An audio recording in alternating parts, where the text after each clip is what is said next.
Sa isang maliit na baryo na nasa gilid lamang ng bayan, nakatira ang mag-ina na sina Aling Rosa at ang kanyang anak na si Lira. Ang kanilang tirahan ay isang barong-barong na yari sa pinagtagpi-pagping yero at kahoy. Ngunit sa kabila ng pagiging payak, puno naman ito ng pagmamahal at halakhak. Bata pa lamang si Lira, kilala na siya ng kanilang kapitbahayan bilang masayahin, masipag at palakaibigan. Kahit araw-araw ay hirap sila sa pera, hindi ito naging dahilan para mawalan ng kislap ang kanyang mga mata. "Nanay, tapos ko na po ang takdang aralin ko. Pwede na po ba akong tumulong sa tindahan?" Masiglang tanong ni Lira habang hawak ang kanyang lumang kwaderno. Mumiti si Aling Rosa. "Oo anak, pero dahan-dahan lang ha. Alam kong pagod ka rin galing sa paaralan." Magkasamang pumunta ang mag-ina sa maliit nilang mesa sa harap ng bahay kung saan nakalagay ang mga panindang gulay, kamatis, talong, sitaw at ilang prutas na galing pa sa palengke. Si Lira ang palaging nakatalaga sa pagtawag ng mga suki habang si Aling Rosa ang nagbabalot ng paninda. Habang tumatakbo ang kanilang araw, hindi mawala sa isipan ni Lira ang kanyang ama. Matagal na itong nagtatrabaho bilang seaman, ngunit matagal na rin mula nang huli silang nagkita. Kailan kaya uuwi si tatay? Bulong niya sa sarili, sabay tingala sa kalangitan. Isang hapon, matapos ang klase, naglakad si Lira pauwi, bitbit ang kanyang lumang bag. Dahil mainit pa ang sikat ng araw, naisipan niyang dumaan sa kalsadang malapit sa eskwela. Doon unang lumitaw sa kanyang harapan ang taong magiging malaking bahagi ng kanyang buhay. Si Mr. Fabian, ang prinsipal ng kanilang eskwelahan. Matikas ang tindig ni Mr. Fabian. Laging naka-Amerikana at nakataas ang baba na para bang mas mataas pa siya sa lahat. Kilala siya hindi lang sa baryo, kundi sa buong bayan dahil sa kanyang impluwensya. Ngunit ang mas kilala sa kanya ay ang kanyang pagmamaliit sa mga estudyanteng mahihirap. Nang masalubong niya si Lira, tiningnan niya ito mula ulo hanggang paa. Kita niya ang luma at kupas na uniforme ng bata, pati ang sapatos na halos punit na. Napangisi siya at nagsalita, "Ikaw ba yung batang lagi kong nakikitang bitbit ang sira-sirang bag na yan? Dapat yata hindi ka na nag-aaral. Baka mas bagay ka sa pagbebenta ng gulay tulad ng nanay mo." Namulang mukha ni Lira at napayuko. Hindi siya makapagsalita. Sa halip, pinilit niyang ngumiti ng bahagya at naglakad palayo. Ngunit bago pa siyang makalayo, sumipol si Mr. Fabian na parang nanaasar. "Hoy, batang gulay, mag-aral ka nga muna ng maayos bago ka mangarap." May ilang tao sa paligid na nakarinig, ngunit walang nagsalita. Ang ilan ay napailing lamang, ang iba na may tumawa ng kaunti. Ang sakit ng mga salita ay tumimo sa murang damdamin ni Lira. Pagdating niya sa bahay, agad siyang sinalubong ng kanyang ina. "Lira anak, bakit parang matamlay ka? May nangyari ba sa eskwela?" Umiling lamang si Lira. "Wala po nay, pagod lang siguro." Ngunit hindi iyon ang totoo. Sa kanyang murang isipan, nagsimula ng mabuo ang tanong. Bakit ba kailangan silang maliitin dahil lang sa kahirapan? Makalipas ang ilang araw, muling nakasalubong ni Lira si Mr. Fabian. Kasama niya noon ang ilang mayayamang kaibigan na pawang nakabarong at nakasapatos na mamahalin. Nakita niyang muli si Lira at muling binigyan ng mapanuksong tingin. "Ayan na naman ang batang pulubi," sabi niya sa kanyang mga kasama. "Kung ako ang tatanungin, hindi na dapat pinapapasok sa eskwela ang mga kagaya niya. Sayang lang ang upuan." Natawa ang kanyang mga kaibigan, ngunit si Lira ay nanatiling nakatayo at nakayuko. Kahit gusto na niyang umiyak, pinigilan niya ang sarili. Hindi niya ibibigay ang kasiyahan sa mga taong walang puso. Pag-uwi niya, dumiretso siya sa kanilang munting mesa. Inabutan siya ng ina ng kanin at ulam na tuyo. Habang kumakain sila, napansin ni Aling Rosa na halos hindi sumubo ang anak. "Anak, bakit ba parang may iniisip ka? May problema ba sa eskwela?" tanong nito. Hindi na napigilan ni Lira at pumatak ang kanyang mga luha. "Nay, bakit po ganun? Bakit po kapag mahirap ka, parang wala kang halaga? Kanina lang, ininsulto na naman ako ni Principal Fabian." Nag-init ang dibdib ni Aling Rosa, ngunit pinilit niyang kumalma. Anak, huwag mong isipin ang sinasabi ng iba. Ang mahalaga ay alam mong mabuti kang tao. Huwag kang titigil sa pag-aaral dahil darating ang panahon, mababago rin ang lahat. Hinawakan niya ang kamay ng anak at ngumiti. Darating ang araw, ipagmamalaki nila na nakilala nila si Lyra. Tumamo si Lyra at pinunasan ang kanyang mga mata. Sa murang edad, nagsimula nang mabuo sa kanyang puso ang pangarap na balang araw patutunayan niyang hindi hadlang ang kahirapan para umasenso at igalang ng iba. At sa gabing iyon, bago siya matulog, humarap siya sa lumang krusipiho sa kanilang dingding at nagdasal ng taimtim. Panginoon, sana bumalik na si tatay. Sana tulungan niyo kaming makabangon. At sana matutunan nilang lahat na may halaga rin po ako. Sa dilim ng kanyang maliit na silid, tanging pag-asa at pangarap ang kanyang yakap. Hindi niya alam ang kanyang buhay ay magsisimula ng magbago. Isang pagbabagong mag-uugat mula sa kanyang mga luha at pananahimik, patungo sa araw ng pagtindig laban sa pang-api.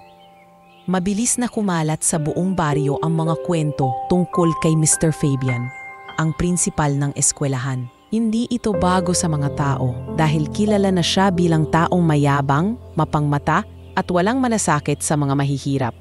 Ngunit sa mga nakakarinig na mga salaysay mula sa mga estudyante, lalong tumitibay ang kanilang paniniwala na mas lumala pa ang ugali nito. Sa loob ng paaralan, naging ugali na ni Mr. Fabian na ipahiya ang mga batang hindi nakakapagdala ng kumpletong gamit. Kapag wala kang bagong notebook o maayos na sapatos, siguradong bibigyan ka niya ng puna.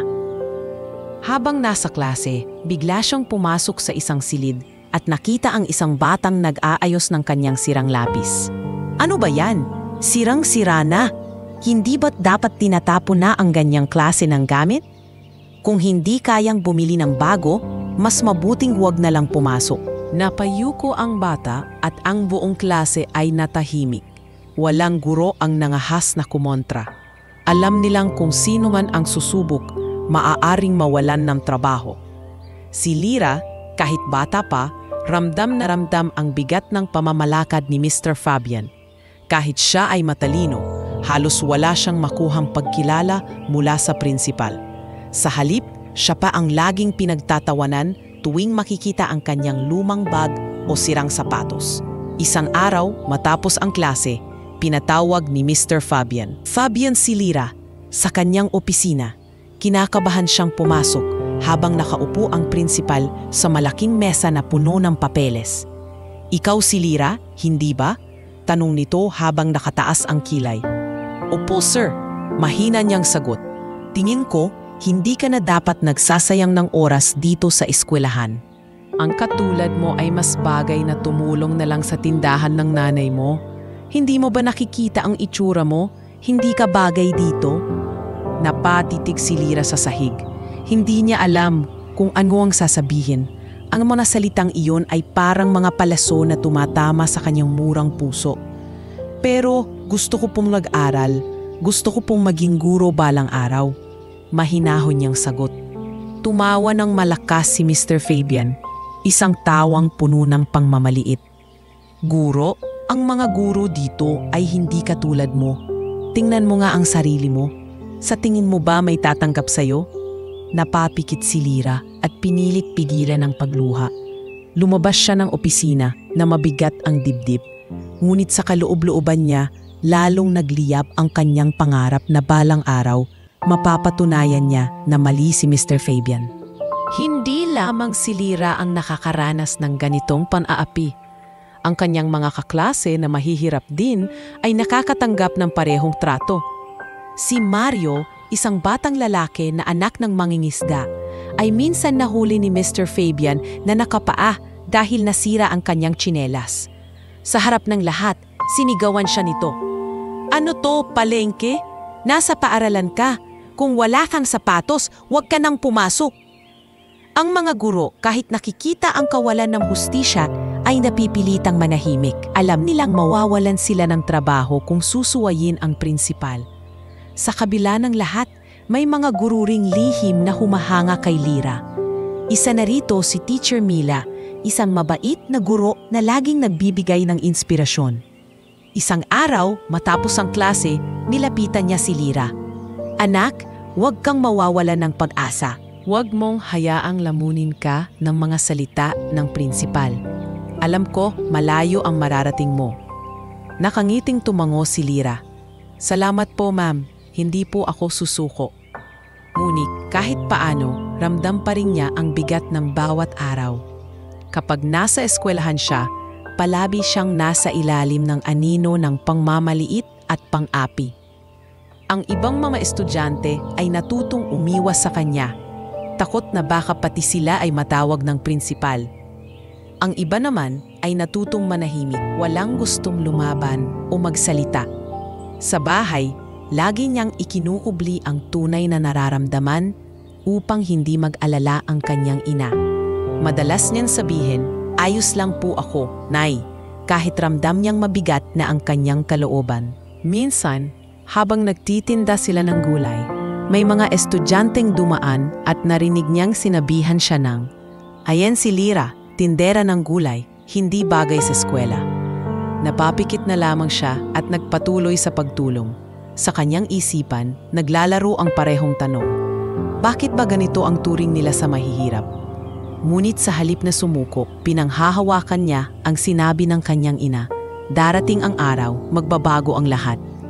Sa bawat gabi, bago siya matulog, nagdarasal siya na sana, balang araw ay makita ng mga tao ang kanyang tunay na halaga.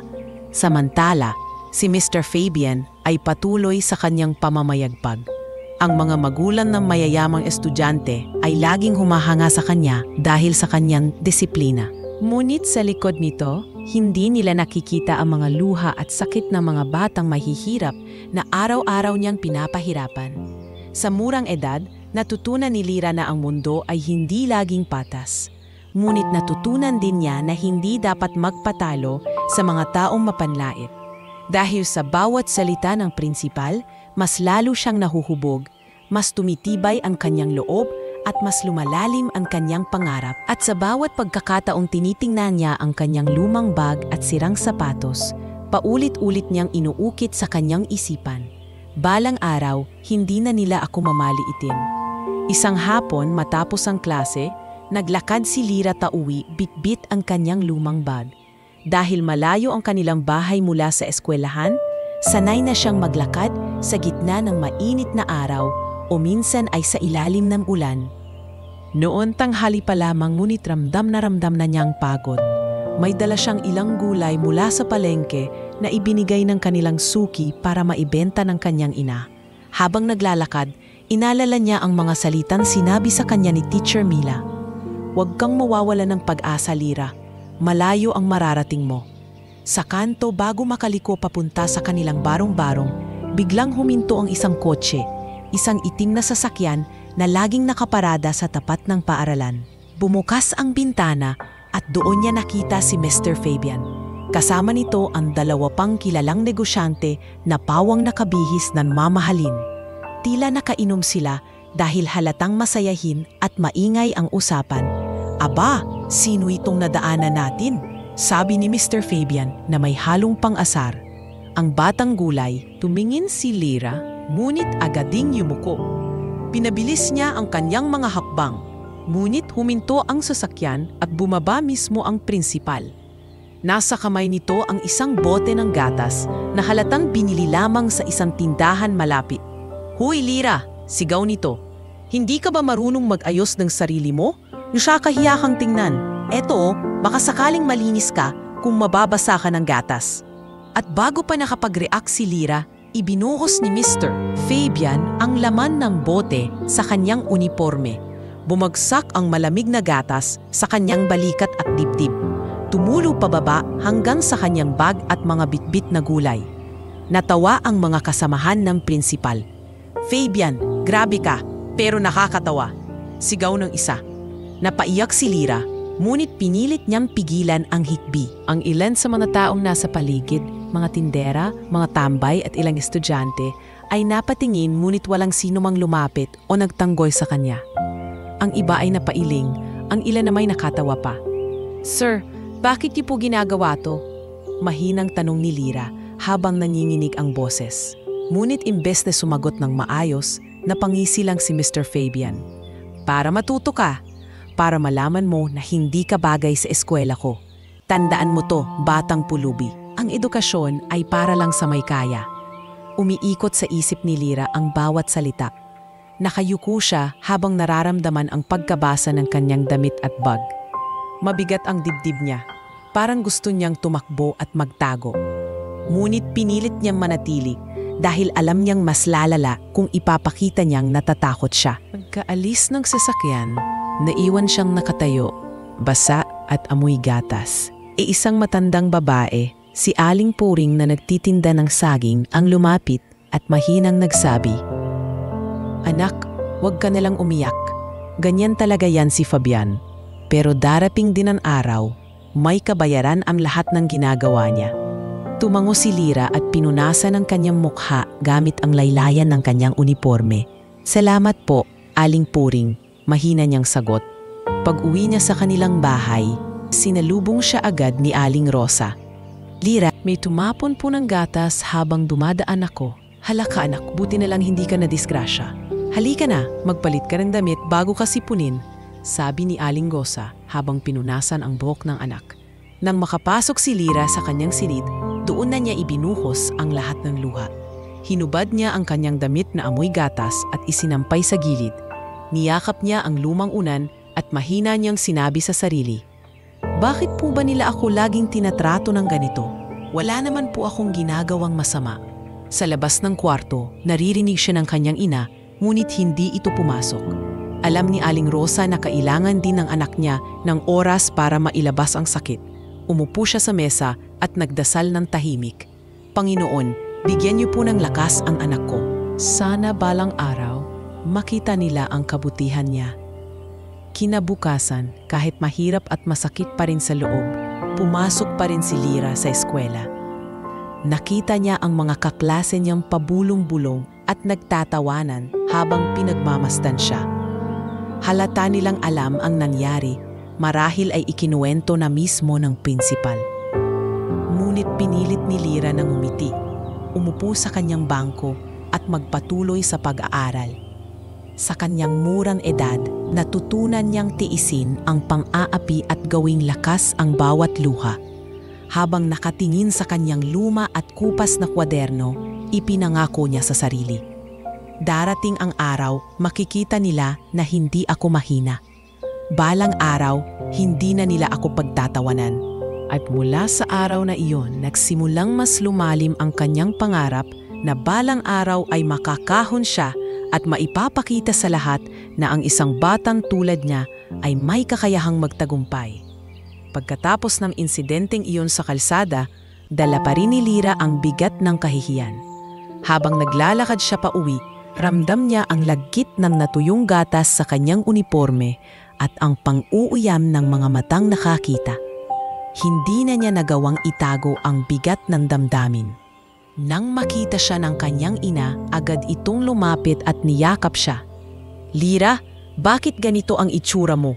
Basang-basa ang bag mo, pati mga paninda nating gulay ay nasira na. Ano ba talagang nangyari?" Tanong ni Aling Rosa habang pinupunasan ang buhok ng anak. Sandali lang siyang tumingin sa mata ng ina bago umiwas. Ayaw niyang masabi ang totoo, na siya mismo ay pinaglaruan ng kanilang prinsipal. "Nay, nadumihan lang po ako sa daan. May mga batang nagbiro at natapon yung iniinom nila. Wala po yun, Nay." Hindi kumbinsido si Aling Rosa, ngunit hindi na siya nagtanong pa. Alam niyang may tinatago ang anak, ngunit pinili na lamang niyang huwag pilitin. "Sige na anak, magpalit ka muna ng damit at kumain ka na. Baka magkasakit ka pa." Pagpasok ni Lyra sa kanyang munting silid, doon na siya bumigay. Isinampay niya ang unipormeng amoy gatas at nahiga sa kanyang lumang banig. Sa katahimikan ng gabi, narinig ang mahihinang hikbi niya. "Bakit po, Panginoon? Ano pong kasalanan ko? Bakit ako laging pinapahiya?" Bulong niya habang nakayakap sa kanyang gunan. Makalipas ang ilang sandali, kumatok ang kanyang ina. "Anak, kumain ka muna. Kahit kaunting kanin at tuyo lang. Masama sa tiyan ang walang laman." Lumabas si Lyra na pilit pinapawi ang lungkot. Umupo sila sa maliit na mesa. Habang kumakain, pinilit niyan maging normal. "Nay, ayos lang po ako, huwag po kayong mag-alala." Ngunit napansin ni Aling Rosa ang bahagyang pamumula ng mga mata ng anak. "Lyra, alam kong may nangyari. Hindi mo kailangan itago sa akin. Pero kung ayaw mong ikwento ngayon, hihintayin ko hanggang handa ka na." Tumamulang si Lyra. Pinilit niyang ngumiti kahit ang loob niya ay puno ng hinagpis. Kinagabihan, nang nakahiga na sila, biglang nagsalita ang bata. "Nay, sana po bumalik na si tatay. Baka po kapag nandito siya, hindi na nila ako mamaliitin." Natahimik si Aling Rosa. Hindi niya alam kung paano sasagutin ang anak. Matagal na ring hindi nag-uwi ng balita ang asawa niya si Ricardo at ang tanging alam niya ay patuloy itong nagtatrabaho sa ibang bansa. Ngunit hindi niya rin alam ang tunay na kalagayan nito. "Anak, darating ang araw, makakabalik din ang tatay mo. Pero tandaan mo, kahit wala siya dito, hindi ibig sabihin wala siyang pagmamahal sa atin." Yumakap si Lyra sa kanyang ina. "Opo, Nay, maghihintay po ako." Kinabukasan, pumasok pa rin si Lyra sa eskwela. Bagamat natatakot siyang muling makita si Mr. Fabian, pinilit niyang itaas ang kanyang ulo at magpatuloy. Ngunit ramdam pa rin niya ang mga bulungan at tawa ng kanyang mga kaklase. Ang ilan ay lihim na naawa, ngunit mas marami ang natatakot na makialam. Pag-uwi niya ng araw na iyon, dumaan siya sa simbahan bago magtungo sa kanilang bahay. Umupo siya sa harap ng altar at nagdasal. "Panginoon, bigyan niyo po ako ng lakas. Hindi ko po alam kung hanggang kailan ko pa kakayanin, pero ayaw ko pong sumuko. Sana po gabayan niyo rin si tatay."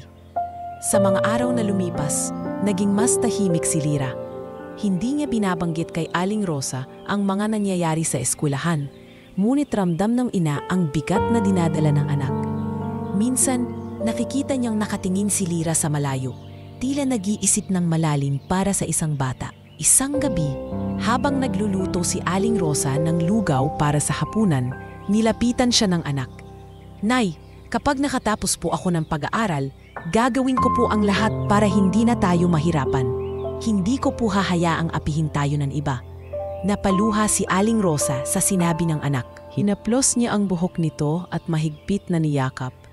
"Anak, alam kong kaya mo at kahit anong mangyari, ipagmamalaki kita." Dahil sa mga salitang iyon, muling lumakas ang loob ni Lyra. Bagamat araw-araw niyang dinadala ang bigat ng pang-aapi, mas pinili niyang kumapit sa pangarap at sa pagmamahal ng kanyang ina. Sa katahimikan ng kanilang barong-barong, sa gitna ng mga gabi, kung saan ang tanging ilaw ay gasera, pinipilit ni Lyra na mag-aral. Kahit kupas ang kanyang kwaderno at halos punit-punit na ang lapis, hindi niya ito ininda. Para sa kanya, bawat salita at numero na kanyang sinusulat ay hakbang palayo sa kahirapan at pang-aapi. At sa kanyang murang puso, lihim niyang pinangarap ang araw na muling makakasama ang kanyang ama. Ang araw na iyon, ayon sa kanya, ang magiging simula ng kanilang bagong buhay. Isang buhay na wala ng luha ng kahihiyan, kundi puno ng pag-asa at pagbangon. Makalipas ang ilang buwan ng katahimikan at paghihintay, isang umaga ay kumalat ang balitang may isang lalaking dumating mula sa Maynila sakay ng mamahaling sasakyan. Ang mga tao sa baryo ay nagtipon upang silipin ang dumating at marami ang nagbulungan na isa raw itong negosyanteng yumaman sa ibang bansa. Hindi inakala ni Lyra at ng kanyang ina na ang lalaking iyon ay ang taong pinakahihintay nilang bumalik. Si Ricardo, ang ama ni Lyra. Nang makita ni Aling Rosa ang asawa, napaiyak siya sa sobrang tuwa. "Ricardo, ikaw ba yan? Totoo bang nandito ka na?" Ngumiti si Ricardo at niyakap ang kanyang asawa. "Oo, Rosa, matagal ko nang gustong umuwi. Marami akong gustong ipaliwanag sa inyo." Si Lyra, na noon ay kagagaling lang sa eskwela, ay nanlaki ang mga mata nang makita ang kanyang ama. "Tatay!" Sigaw niya sabay takbo at mahigpit na yakap sa kanya. Naluha si Ricardo at hinalikan ng anak sa noo. "Anak, patawarin mo ako kung natagalan akong bumalik. Pero ngayon, nandito na ako. Hindi na kita iiwan. Ngunit may isang bagay na ikinagulat ni Lyra at ni Aling Rosa. Napansin nila ang malinis at mamahaling kasuotan ni Ricardo. Isang suit na hindi pangkaraniwang suot ng isang seaman. At sa labas ng kanilang barong-barong, nakaparada ang itim na kotse na may kasamang driver. Anong ibig sabihin nito, Ricardo? Tanong ni Rosa na may halong pagtataka. Huminga ng malalim si Ricardo bago nagsalita. Rosa, Lyra, matagal kong itinago ito. Hindi lang ako basta seaman. Sa mga taon ng pagtatrabaho ko sa dagat, nakapag-ipon ako at nakapagtayo ng negosyo kasama ang ilang kaibigan. At ngayon, isa na akong milyonaryo. Nanlaki ang mga mata ni Rosa. Bakit hindi mo agad sinabi sa amin? Nahihirapan kami rito. Si Lyra, araw-araw siyang napapahiya sa eskwela. Yumuko si Ricardo at hinawakan ang kamay ng asawa. Alam ko at pinagsisisihan ko iyon. Pero gusto kong makita kung paano kayo nabuhay ng simple at kung paano nahubog si Lyra kahit sa hirap. Gusto kong malaman kung lumaki siyang matatag at may pusong marunong magtiis. Tahimik lang na nakikinig si Lyra. Hindi niya alam kung matutuwa ba siya o magagalit sa lihim ng kanyang ama. Ngunit higit sa lahat, naramdaman niya ang kasiyahang muling kasama ito. Sa unang gabi ng pagbabalik ni Ricardo, masaya silang nagsalo sa hapunan. May dala itong pagkain mula sa bayan. Lechon manok, pansit at iba pang hindi nila karaniwang nalalasahan. Habang kumakain, hindi mawala sa mukha ni Lyra ang ngiti. Tatay, totoo po ba na mayaman na kayo? Ibig sabihin po ba hindi na natin kailangang maghirap? Tanong ng bata. Tumango si Ricardo. Oo anak, pero tandaan mo, hindi lang pera ang sukatan ng tagumpay. Ang tunay na yaman ay nasa ugali at tibay ng puso. Kaya gusto kong patuloy kang mag-aral kahit na may kaya na tayo. Ngumiti si Lyra at tumango. Opo tay, mag-aaral pa rin po ako ng mabuti. Ngunit nagpasya si Ricardo na huwag munang ipaalam sa lahat ang kanyang estado bilang milyonaryo. Rosa, Lyra, pakiusap, huwag muna nating ipaalam sa iba ang lahat ng ito. Gusto kong makita kung paano nagbabago ang tingin ng mga tao kapag hindi nila alam ang kayamanan natin. Bagamat nagdadalawang isip, pumayag si Rosa. Alam niyang may dahilan ang kanyang asawa. Si Lyra naman, bagamat naiintindihan, ay may kaba sa dibdib. Alam niyang kung malaman ng prinsipal na milyonaryo ang kanyang ama, mag-iiba ang trato sa kanya. Ngunit sa ngayon, pinili niyang sundin ang nais ng kanyang tatay. Kinabukasan, habang naglalakad sila ni Ricardo papunta sa palengke, napansin ni Lyra kung paano siya protektado ng kanyang ama. May mga taong humahanga kay Ricardo dahil sa kanyang presensya, ngunit hindi nila alam ang buong katotohanan. Anak, wika ni Ricardo, nakita ko kung paano ka nilalait sa eskwela. Hindi ako papayag na tuloy-tuloy kanilang apihin. Pero gusto ko ring makita kung hanggang saan ang kaya mong tiisin bago tayo gumawa ng hakbang. Nag-isip si Lyra. Tatay, kaya ko pong tiisin. Basta kasama ko po kayo, hindi na po ako natatakot. Natuwa si Ricardo sa sinabi ng anak. Doon niya nakitang kahit bata pa ito, mayroon ng lakas ng loob na hindi basta-basta matitinag. Sa kanilang bahay, nagsimula nang maramdaman ni Rosa ang pagbabago. May mga gamit silang dinala ni Ricardo, mga bagong kasangkapan, damit para kay Lyra at ilang kagamitan para sa tindahan. Ngunit kahit may mga bago, hindi pa rin nila iniwan ang simpleng pamumuhay. Isang gabi habang nag-uusap ang mag-asawa, muling naitanong ni Rosa, Ricardo, sigurado ka bang tama ang desisyon mong huwag munang ipaalam sa lahat ang yaman mo? Paano kung malaman ng iba at pagsamantalahan ka? Ngumiti si Ricardo at hinaplos ang kamay ng asawa. Ha, alam kong darating ang tamang panahon. Sa ngayon, gusto kong makita kung sino ang tunay na kakampi natin at sino ang hindi. Hindi man lubos maintindihan ni Rosa, nagtiwala siya sa plano ng asawa. Samantala, si Lyra ay mas naging masigla sa kanyang pag-aaral. Bagamat hindi pa rin nawawala ang pang-aapi ng prinsipal, mas buo na ang kanyang loob dahil alam niyang nasa tabi na niya ang kanyang tama. Bawat gabi, bago matulog, palihim siyang ngumingiti habang iniisip. Hindi na ako nag-iisa, nandito na si tatay. At sa kaloob-looban ng kanyang puso, alam niyang nagsisimula na ang malaking pagbabago sa kanilang buhay. Isang pagbabalik na magbubukas ng daan patungo sa bagong kinabukasan. Lumipas ang ilang linggo mula nang bumalik si Ricardo. Sa paningin ng mga tao sa baryo, isa pa rin siyang simpleng ama na matagal na wala dahil sa pagtatrabaho sa ibang bansa.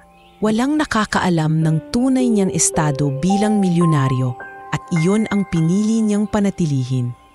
Para kay Ricardo, ito ang paraan upang masubok kung paano nabubuhay ang kanyang pamilya sa gitna ng panghuhusga at kung paano niya mapapanood ang paglaki ni Lyra nang hindi nakadepende sa yaman. Isang umaga, maagang gumising si Lyra upang pumasok sa eskwela. Habang nag-aalmusal sila ng kanyang ina, nagpresenta si Ricardo na ihatid ang anak. Ngunit bago taman ito pumayag, tinapik siya ng kanyang tatay. "Anak, wag muna. Hayaan mong maglakad ka pa rin papunta sa eskwela, tulad ng dati. Gusto kong makita kung paano ka tinatrato ng mga tao. At huwag kang mag-alala, palihim lang akong susunod para makita ang lahat." Napatitig si Lyra sa ama. "Tatay, baka mapahiya po kayo sa makikita ninyo. Baka hindi nyo kayanin." Ngumiti si Ricardo. "Anak, mas mahirap ang hindi alam ang totoo. Mas mabuti nang makita ko kung ano talaga ang nangyayari. At tandaan mo, hindi kita pababayaan." Kinabahan si Lyra, ngunit sumang-ayon. Kaya ng araw na iyon, naglakad siya papunta sa eskwela, suot pa rin ang kanyang lumang sapatos na punit na sa gilid. Hindi niya alam, nakasunod sa kanya ang ama mula sa malayo. Pagdating niya sa tarangkahan, sinalubong agad siya ng ilang estudyanteng paborito ng prinsipal. "Oh, ayan na naman si Lyra! Amoy tindahan ng gulay!" Sigaw ng isa. Nagtawanan ang iba habang pinapagitnaan siya. Hindi nagsalita si Lyra at dumiretso lamang sa loob. Pilit iniisip ang sinabi ng ama na huwag mawala ng tapang.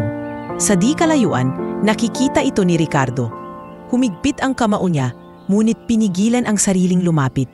Para sa kanya, panahon na upang makilala ang tunay na kulay ng mga tao sa paligid ng anak niya. Sa loob ng eskwela, dumating ang oras ng flag ceremony. Nandoon si Mr.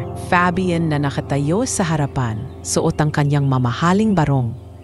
Habang inaawit ang pambansang awit, napansin niya si Lyra sa hulihan. Matapos ang programa, tinawag niya ang bata. "Lyra, malakas ang boses ng prinsipal. Bakit parang hindi ka maayos ang suot?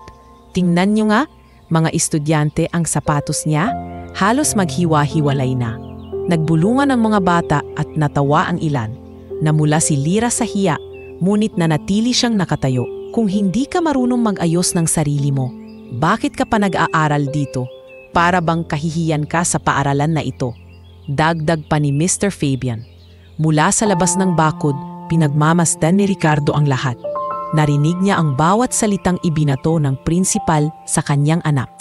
Ramdam niya ang init ng kanyang dugo, ngunit nanatili siyang tahimik. Pagkatapos ng klase, sinalubong ni Ricardo si Lyra sa labasan. "Anak, nakita ko ang lahat. Hindi ko akalaing ganyan pala ang trato sa'yo.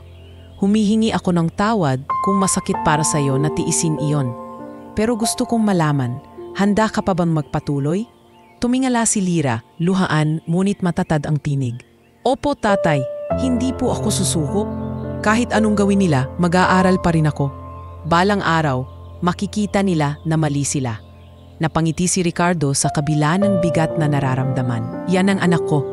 Malapit na anak, malapit na ang panahon na makikita nila kung sino ka talaga." Samantala, sa bahay nila, ipinahayag ni Ricardo kay Rosa ang kanyang nakita. "Hindi ko akalain na ganito kagrabe ang sitwasyon. Hindi lang simpleng pang-aasar. Rosa, binabasag nila ang pagkatao ng anak natin." Naluha si Rosa. "Sabi ko na nga ba, Ricardo? Kaya palagi kong nag-aalala. Pero hindi ko rin gustong makita niyang durog na durog ako sa tuwing umiiyak siya." Niyakap ni Ricardo ang kanyang asawa. "Huwag kang mag-alala. May plano ako. Pero kailangan nating tiyakin na si Lyra mismo ay matutong lumaban sa tamang paraan." Hindi ko siya hahayaang mawala ang kanyang tapang. Mula noon, mas madalas na sumunod si Ricardo kay Lyra mula sa malayo. Nakikita niya kung paanong araw-araw kinukwestiyon ng prinsipal at ng mga estudyante ang halaga ng kanyang anak. Ngunit kasabay nito, nakikita rin niyang hindi sumusuko si Lyra. Patuloy siyang nagsusulat sa kanyang lumang kwaderno, nakikinig ng mabuti sa klase at lumalaban sa panghuhusga sa pamamagitan ng kanyang tiyaga. Isang gabi, habang nag-aaral si Lyra sa ilalim ng liwanag ng gasera, umupo si Ricardo sa tabi niya. "Anak, alam mo ba kung bakit ko hindi agad sinabi na milyonaryo na ako?" Tanong ng ama. Umiling si Lyra. "Bakit po, tatay?" "Dahil gusto kong makita kung gaano ka kalakas kahit wala kang yaman na maipagmamalaki. Dahil gusto kong mapatunayan na hindi pera ang magtataguyod sa iyo, kundi ang tapang at determinasyon mo. At ngayon, nakikita ko na tama ako. Matatag ka, anak. Hindi kita bibiguin." Nang gabing iyon, mas mahimbing ang tulog ni Lyra. Alam niyang kahit anong nangyari, hindi na siya nag-iisa. At sa puso ng kanyang ama, lalong tumibay ang desisyong hindi na pahihintulutan ang sinuman, lalo na si Mr. Fabian, na patuloy na apihin ang kanyang anak. Sa katahimikan ng baryo, nagsimula ang lihim na pagsubok. Hindi alam ni Mr. Fabian na ang batang palagi niyang minamaliit ay anak ng lalaking higit pa sa kanyang inaakala. At sa tamang panahon, ang lahat ng kanilang ginagawa ay magkakaroon ng kapalit. Isang hapon matapos ang klase, naglalakad si Lyra pauwi mula sa eskwelahan. Pagod siya, ngunit pilit na matatag. Tangan ang kanyang lumang bag at ilang notebooks na halos mabutas na ang gilid. Ang araw ay papalubog na. At sa kanto ng kalsadang madalas niyang dinadaanan, naroon na naman si Mr. Fabian. Sa pagkakataong ito, hindi siya nag-iisa. Kasama niya ang dalawa pang kaibigang kilala sa baryo bilang mga mayayabang at may koneksyon sa mga negosyante. Nakasandal si Fabian sa kanyang mamahaling kotse. Hawak ang isang baso ng malamig na gatas na bagong bili mula sa tindahan. Nang makita niya si Lyra, napangisi agad siya. "O, ayan na naman ang batang pulubi. Hindi pa rin ba natuto? Ang bag mo mukhang itatapon na sa basurahan." Nagtawanan ang kanyang mga kaibigan. "Fabian, hindi ka pa rin nagsasawa sa batang iyan? Baka naman masyado ka nang nawiwili sa pang-asar." Umiling si Fabian, ngunit mas lalo pang tumaas ang kanyang boses. "Hindi, mga kaibigan. Ang mga katulad niya, dapat tinuturuang manatili kung saan sila nababagay, sa putikan. Huwag silang mangarap ng mataas." Lumapit siya kay Lyra at tinapik ang kanyang lumang sapatos. "Tingnan niyo, Matt, halos maghiwa-hiwalay na. Aba, baka madapa ka pa at nasira ang ilong mo." Bagay siguro sa'yo na maging tindera sa palengke, hindi estudyante sa paaralan ko. Hindi nagsalita si Lyra. Pinili niyang magpatuloy sa paglakad. Ngunit bago pa siya makalayo, biglang isinaboy ni Fabian ang baso ng gatas, diretso sa kanyang balikat at ulo.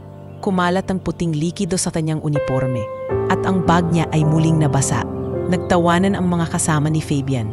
"Ayos ka, Fabian. May bago ka na namang palabas." Sa gilid ng kalsada, may ilang tao ang nakamasid, mga tindera at tricycle driver. Halata sa kanilang mukha ang pagkagulat, ngunit walang nangahas na sumabat. Ang ilan ay umiling na lamang. Ang iba namay napilitang tumawa upang hindi mapansin. Ngunit sa pagkakataong ito, hindi na nag-iisa si Lyra. Mula sa di kalayuan, palihim na nakasunod si Ricardo, gaya ng kanyang pangako na babantayan ng anak. Nang makita niya ang ginawa ng prinsipal, nanlaki ang kanyang mga mata at humigpit ang kanyang kamao. Hindi na niya kayang tiisin ang pananakit at pang-aapi. Lumapit siya ng dahan-dahan, ngunit mariin. Ang kanyang mga hakbang ay umalingaw-ngaw sa kalsada. Nang makita siya ng mga tao, agad silang natahimik. Ang presensya niya ay may kakaibang bigat, hindi lamang dahil sa kanyang matikas na tindig, kundi dahil sa aura ng isang taong sanay humarap sa kapangyarihan. "Fabian, malamig na boses ni Ricardo, "Ano ang ginagawa mo sa anak ko?" Nagulat si Fabian. Nanigas ang kanyang mga tuhod at halos mahulog ang hawak na baso. Anak mo?" Lumango si Ricardo at hinawakan ang balikat ni Lyra. Itinayo ito at pinunasan ang nabasang buhok. "Oo, siya ang anak ko.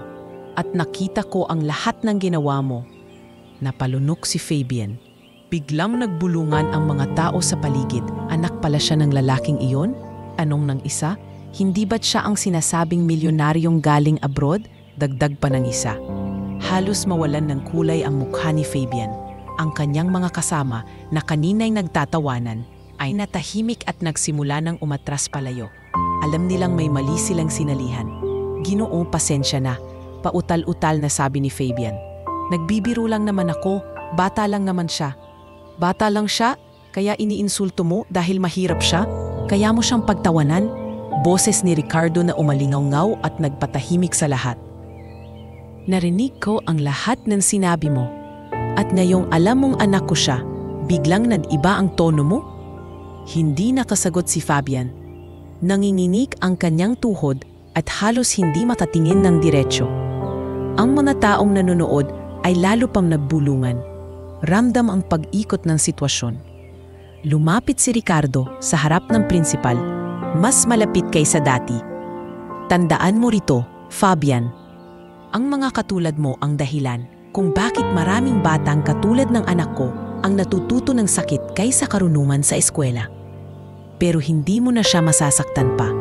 Hindi na ngayon." Naiyak si Lyra, hindi dahil sa hiya, kundi dahil sa ginhawa ng pagdating ng kanyang ama. Mahigpit siyang niyakap ni Ricardo, habang ang mga tao ay napanganga sa kanilang nakikita. Sa wakas, may tumindig laban sa kayabangan ng prinsipal. Ang katahimikan ng mga nakapaligid ay biglang napuno ng bulungan. Ang ilan ay nagsabi ng, "Tama lang yan. Matagal na nating alam ang ugali ng prinsipal na yan." Ang iba naman ay nanahimik, ngunit halata sa kanilang mukha ang pagpayag at pag-ayon sa sinabi ni Ricardo. Si Fabian, hindi makagalaw, nakayuko na lamang at hindi makatingin kay Ricardo. Ang dating kayabangan at pagmamataas ay tila naglaho, napalitan ng takot at kahihiyan. Sumula ngayon, dagdag ni Ricardo, "Hindi mo nagagalawin ang anak ko o sino man sa mga estudyante mo. Kung ang tingin mo sa kanila ay mababa, panahon na para matuto kang tumingin ng tama."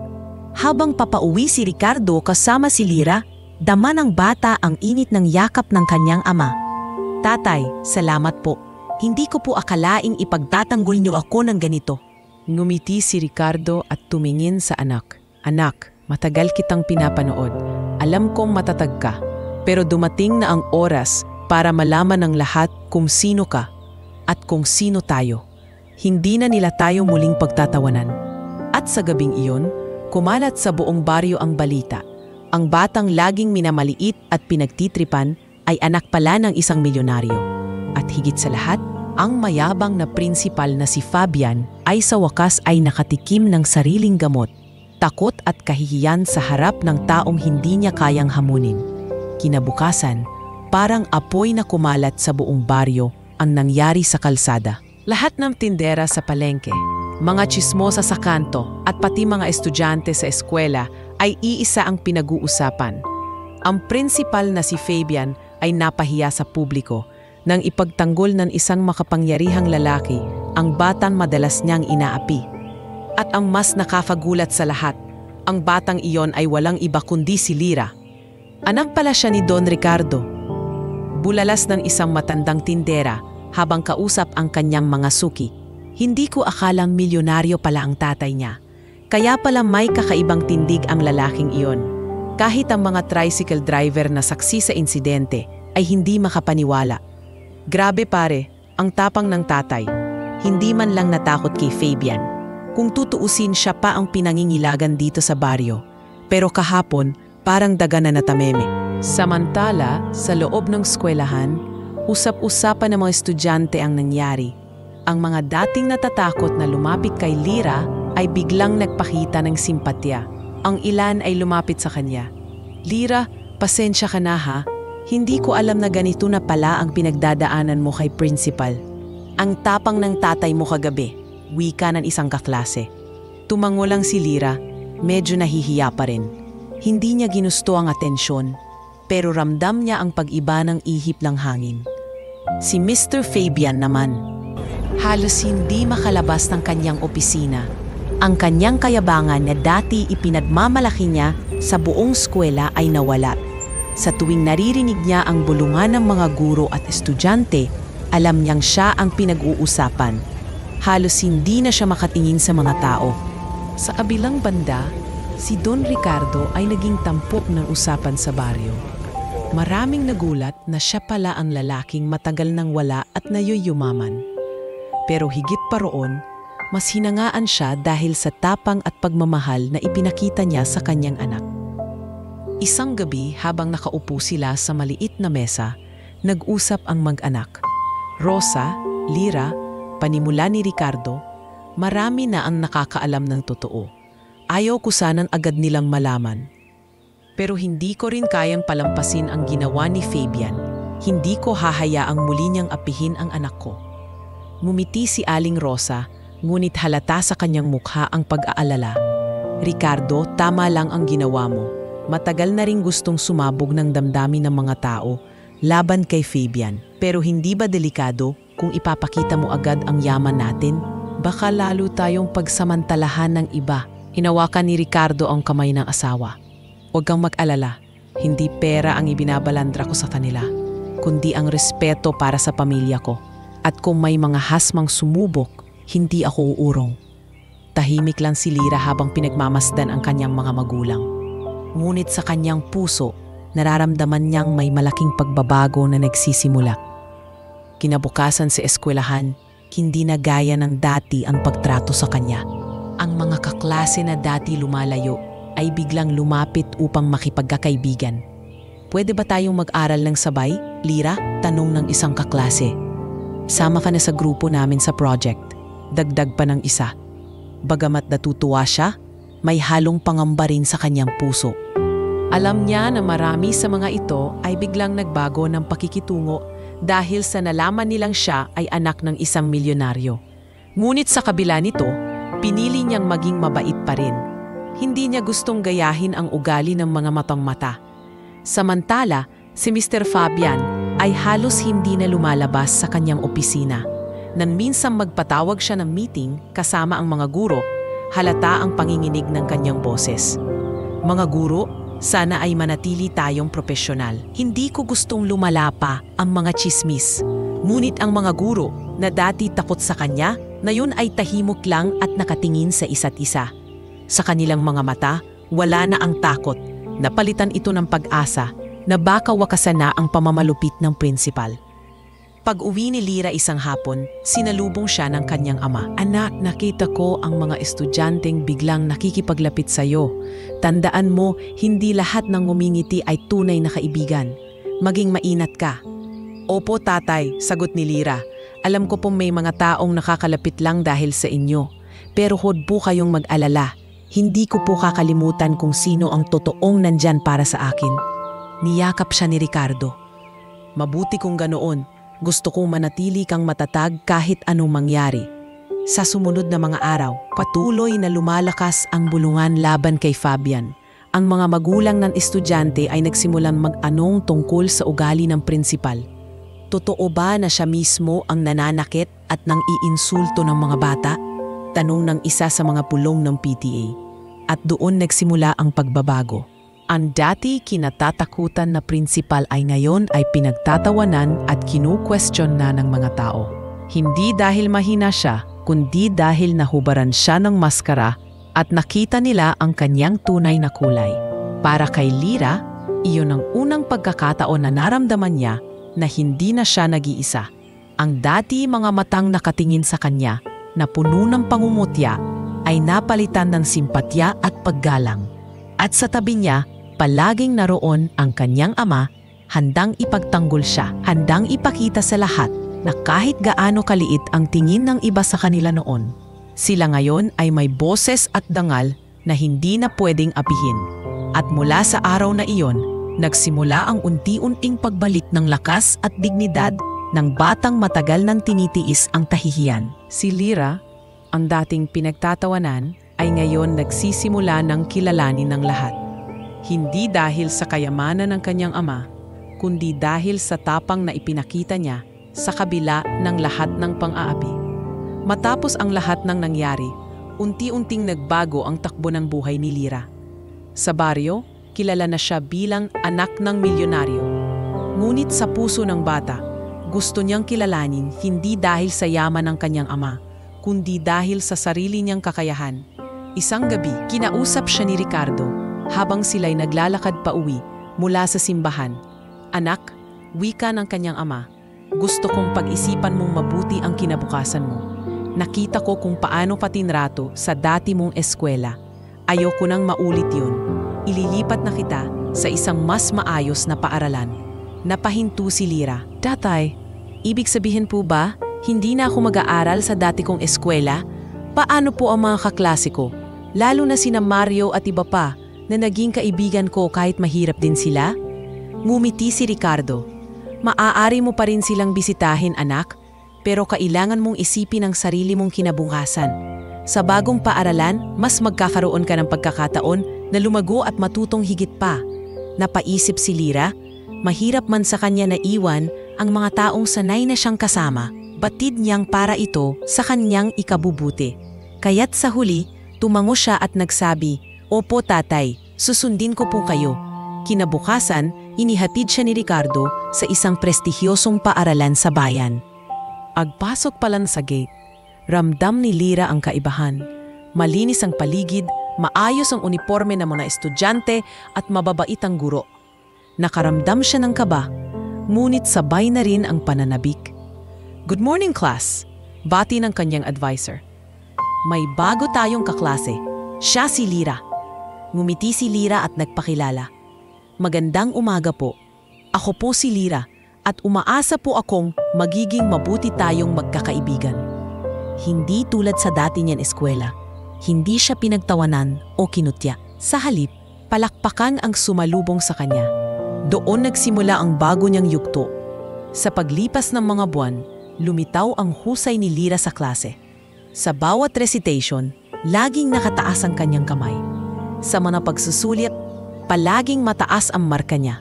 Ngunit higit sa lahat, nakilala siya sa kanyang kasipagan at kababaang loob. Kahit na nakikita ng iba na mas maayos na ang kanyang gamit at uniforme, hindi niya ito ipinagyayabang. Isang araw, matapos ang klase, nilapitan siya ng guro. "Lyra, napansin ko ang husay mo sa pagsusulat. May plano ka bang sumali sa contest para sa sanaysay?" Nabigla si Lyra. "Ako po, ma'am? Hindi ko po alam kung kaya ko." Ngumiti ang guro. "Naniniwala ako sa iyo. May kakaiba kang pananaw sa buhay at iyon ang hinahanap sa ganitong paligsahan." Dahil sa pagtitiwala ng guro, pumayag si Lyra. Isinulat niya ang kanyang sanaysay tungkol sa kahalagahan ng respeto at dignidad ng tao, isang paksang hango sa kanyang sariling karanasan. Sa araw ng patimpalak, nanginginig ang kanyang mga kamay habang binabasa ang kanyang isinulat. Ngunit habang tumatagal, lumalakas ang kanyang boses.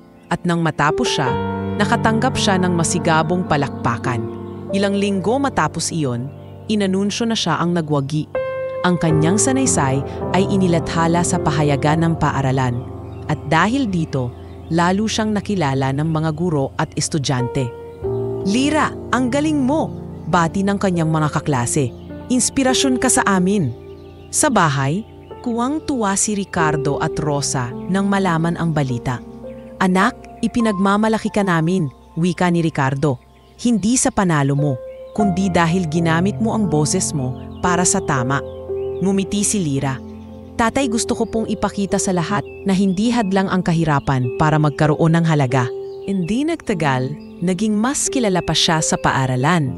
Hindi dahil anak siya ng milyonaryo, kundi dahil sa kanyang husay at dedikasyon.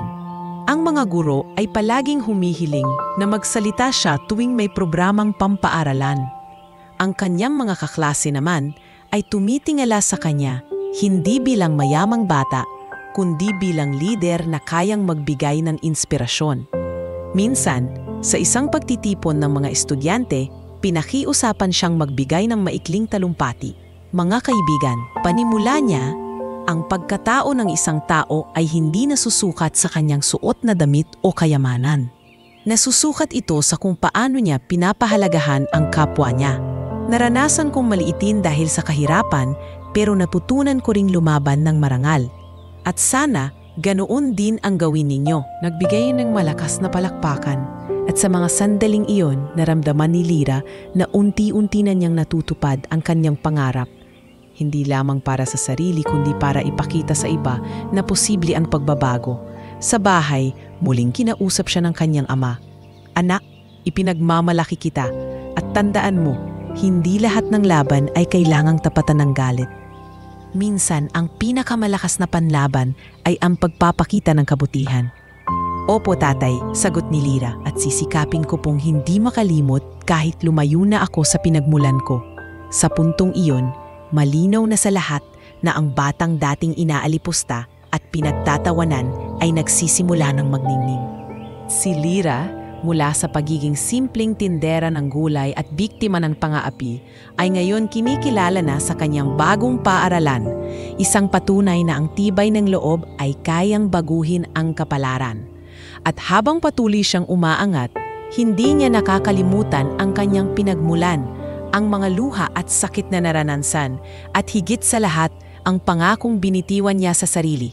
Balang araw, makikita ng lahat na hindi siya mahina, at higit sa lahat, hindi siya kailanman mawawala ng halaga. Habang patuloy na umaangat si Lyra sa kanyang bagong paaralan, kabaligtaran naman ang nangyayari kay Mr. Fabian sa kanyang pinamumunuan. Ang dating kinatatakutan at iginagalang na prinsipal ay unti-unti nang nawawalan ng kapangyarihan. Ang mga guro na dati nananahimik lamang ay nagsimulang magbulungan sa isa't isa. Hindi na nila kayang kimkimin ang sama ng loob sa paulit-ulit na pagmamalipit ng kanilang pinuno. Isang araw, nagkaroon ng pulong ang mga magulang sa eskwela. Karaniwan ay puro papuri ang naririnig kay Fabian dahil mahusay siyang magpanggap sa harap ng mga magulang. Ngunit iba ang naganap ngayon. Isa sa mga magulang, si Mang Ernesto, ang unang nagsalita. Principal Fabian, gusto ko lang itanong, totoo bang may ilang bata kayong pinapahiya at inaapi mismo sa loob ng paaralan? Narinig ko ang kwento mula sa ibang magulang. Napatigil si Fabian. Hindi niya akalaing may magtatanong ng ganito sa isang pampublikong pagpupulong. Mang Ernesto, baka maling impormasyon lang po yan. Ako'y disiplinadong prinsipal lamang. Lahat ng ginagawa ko ay para sa ikabubuti ng mga estudyante. Ngunit sumabat ang isa pang magulang. Kung disiplina ang tawag mo dyan, bakit ang anak ko umuuwi gabi-gabi na umiiyak? Sabi niya, tinawag mo raw siyang walang kwenta dahil wala siyang bagong bag. Sunod-sunod na lumabas ang mga hinaing ng mga magulang.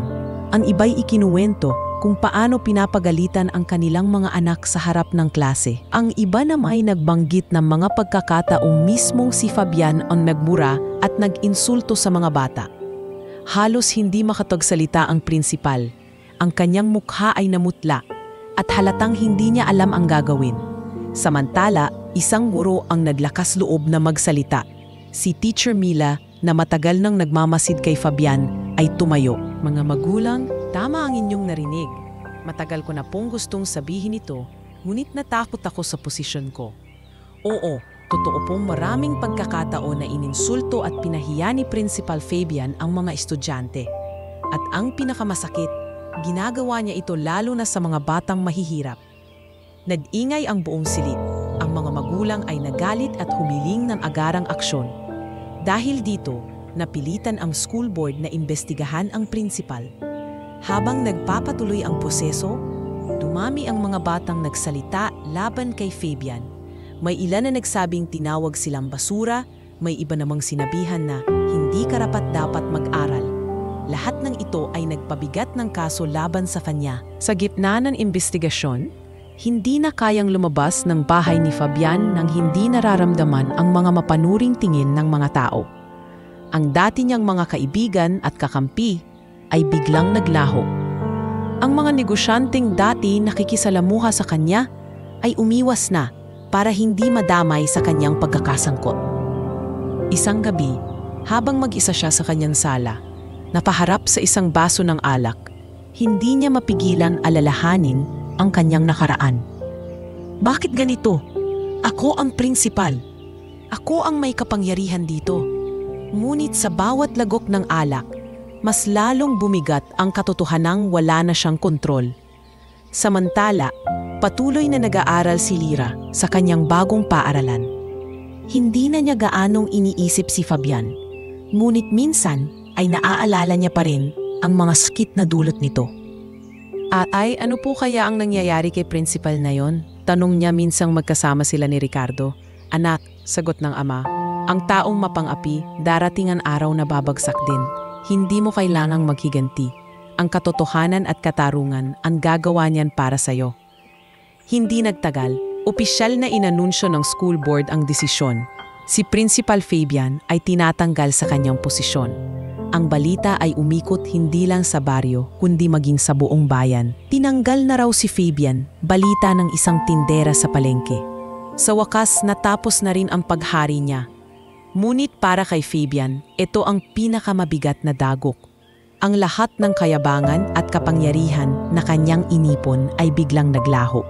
Naiwan siyang mag-isa, walang trabaho at walang dignidad. Ang mga dating kaibigan ay hindi na siya pinapansin at ang mga taong dati niyang inaapi ay hindi na takot sa kanya.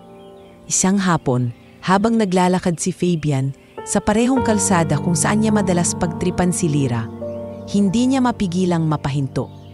Tiningnan niya ang paligid at naalala ang kanyang mga ginawa. Ngunit ngayon, wala nang tumitingin sa kanya na may respeto.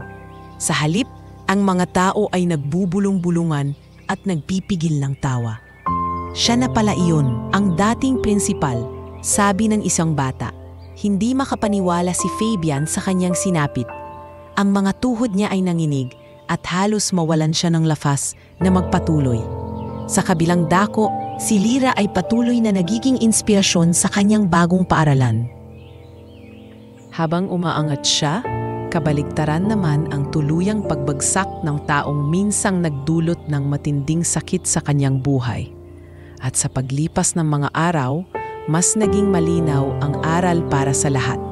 Ang kayabangan at pang-aapi ay hindi kailanman magtatagal.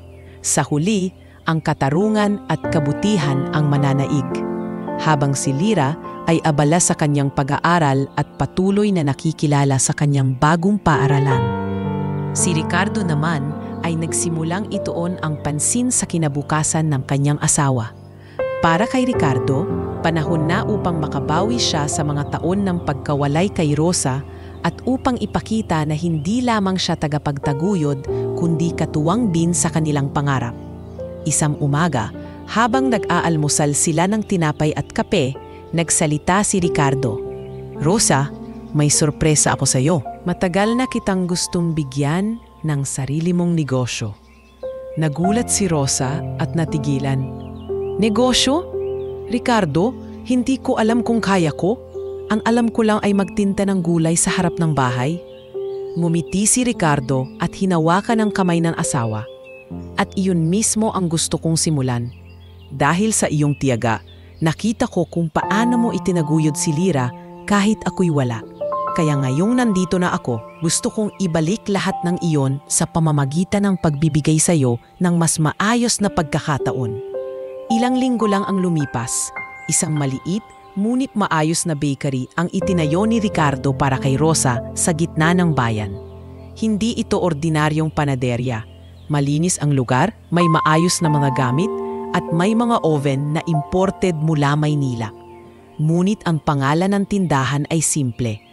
Panaderya ni Rosa. Nang unang araw ng pagbubukas, dagsa agad ang mga tao. Ang amoy ng bagong lutong tinapay ay umalinamnaw sa kalsada.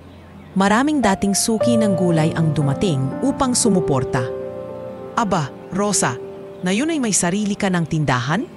Wika ni Aling Puring ang matandang tindera. Hindi maitatago ang tuwa ni Rosa. Salamat po, mga suki. Hindi ko po ito mararating kung hindi dahil sa tulong ng pamilya ko.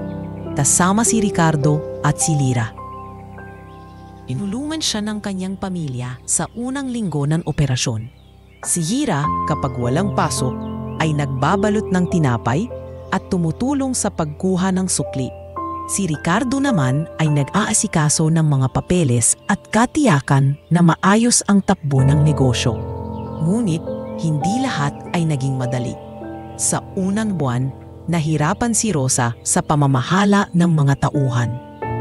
May pagkakataong nasunog ang mga panbesal dahil hindi nasunod ang tamang oras ng pagluluto. May mga araw ding kaunti lamang ang benta.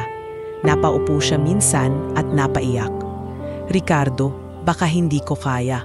Baka mabigo ako. Niyakap siya ng asawa at sinabing, Rosa, lahat ng negosyo ay dumaraan sa hirap. Pero naniniwala ako sa iyo. Alam kong kayang-kaya mo ito at nandito ako hindi para ikaw ay palitan, kundi para ikaw ay gabayan. Dahil sa mga salitang iyon, muling nagkaroon ng lakas si Rosa. Unti-unti niyang natutunan ang tamang pamamahala. Mula sa pagbili ng mga sangkap, pakikipag-usap sa mga tauhan, hanggang sa pag-budget ng kita. Nasanay na rin siya sa pagharap sa mga mamimili. Nagtagal, ang panaderya ni Rosa ay nakilala hindi lamang sa kanilang baryo, kundi pati na rin sa mga karatig lugar. May mga bumibili ng tinapay mula sa bayan at dinadala pa ito sa Maynila. Ang kanilang bestseller na malunggay pandesal ay naging paborito ng lahat dahil sa kakaibang lasa at sustansya nito. Sa bahay, mas gumaan ang buhay nila. Nakabili sila ng bagong mga gamit, isang maliit na refrigerator, bagong mesa at upuan, at mas maayos na kutson para kay Lira. Ngunit kahit nagkaroon ng pagbabago, nanatiling simple ang kanilang pamumuhay. Hindi sila naging mayabang. Sa halip, mas lalo silang natutong magpasalamat. Isang gabi, habang nakaupo sila sa harap ng tindahan, nagkwentuhan ang mag-anak. Nay, sabi ni Lira, ang galing niyo po. Dati tindera lang kayo ng gulay, pero ngayon may-ari na po kayo ng bakery. Ang dami pong bumibili araw-araw. Napaniti si Rosa at tinaplos ang buhok ng anak. Anak, hindi ko ito magagawa kung wala kayo ng tatay mo. At higit sa lahat, kung hindi tayo naniwala sa Diyos na may mas magandang plano para sa atin. Nakangiting tumango si Ricardo. Tama ang nanay mo, Lira. At tandaan mo, hindi hadlang ang simpleng simula para maabot ang magandang bukas. Tingnan mo ang tindahan na ito. Mula sa maliit na mesa ng gulay, ngayon ay isa ng matagumpay na panaderya. Ang panibagong simula para kay Rosa ay hindi lamang nagdala ng kaginhawaan sa kanilang pamilya, kundi pati na rin sa buong komunidad. Maraming kababaryo ang natulungan niya sa pagbibigay ng trabaho sa bakery. Ang mga kabataang naghahanap ng part-time ay tinanggap niya at binigyan ng pagkakataong kumita habang nag-aaral. Nay Rosa, maraming salamat po. Dahil sa inyo, nakakatulong na ako sa pamilya ko. Sabi ng isang estudyanteng tinanggap niyang tindero. Walang anuman anak, basta magsikap ka sa pag-aaral. Dito, matututo kang hindi lang magtinda, kundi maging responsable ring sa buhay, sagot niya.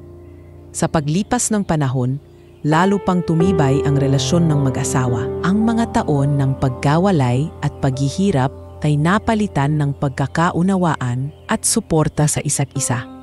Si Ricardo, bagamat abala sa kanyang negosyo, ay palaging umuuwi upang gabayan ang kanyang pamilya.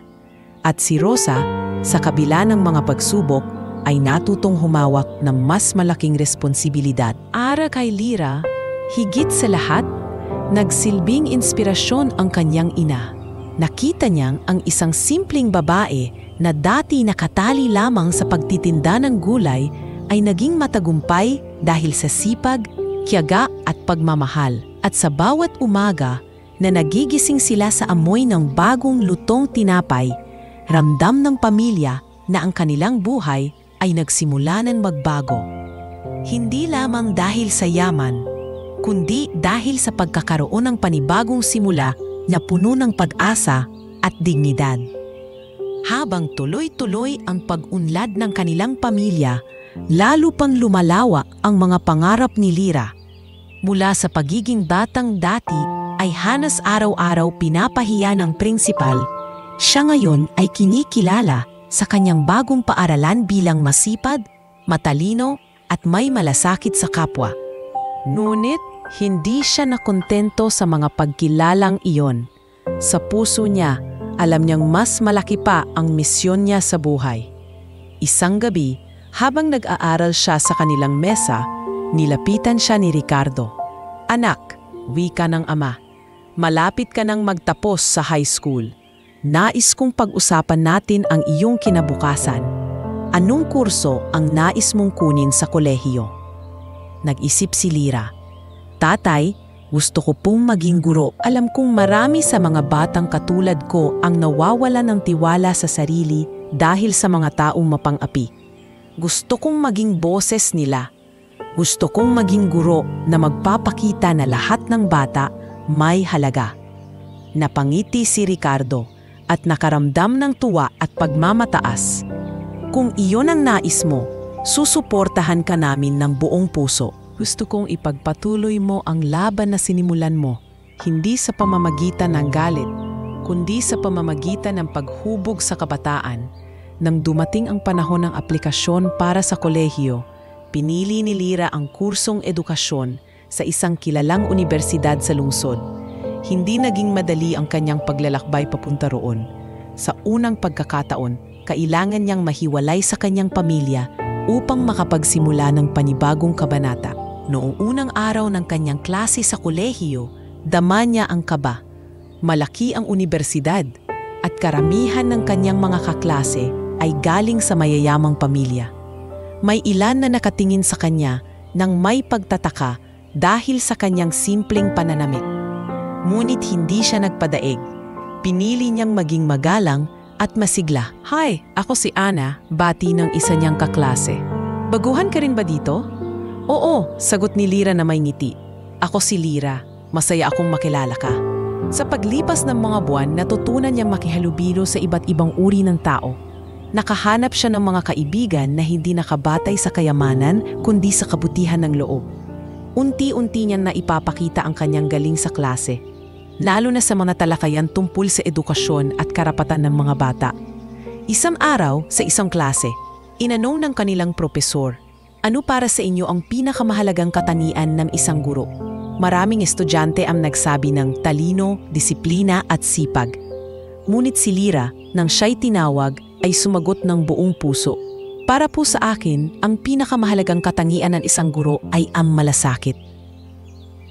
Dahil kung wala ka nito, mawawalan ng saysay ang lahat ng iyong kaalaman." Ang mga estudyante ay hindi lang utak. May damdamin din sila at responsibilidad ng guro na bigyan sila ng tiwala sa sarili. Tumahimik ang klase at tumango ang kanilang propesor. "Maganda ang sinabi mo, Lyra. Iyan ang hindi lahat ay nakikita, pero iyan ang pinakaugat ng pagiging guro." Dahil sa kanyang mga pananaw, nakilala si Lyra bilang leader sa kanilang departamento. Madalas siyang inihahalal bilang kinatawan ng klase, at sa tuwing may mga seminar o talakayan, siya ang laging pinapakiusapan na magsalita sa harap. Sa kabila ng kanyang abala sa pag-aaral, hindi niya nakalimutan ang kanyang pinagmulan. Tuwing bakasyon, umuuwi siya sa baryo upang tumulong sa kanyang ina sa panaderya at mag-volunteer na magturo sa mga batang mahihirap. Sa maliit na barangay hall, nagbubuo siya ng libreng klase para sa mga bata.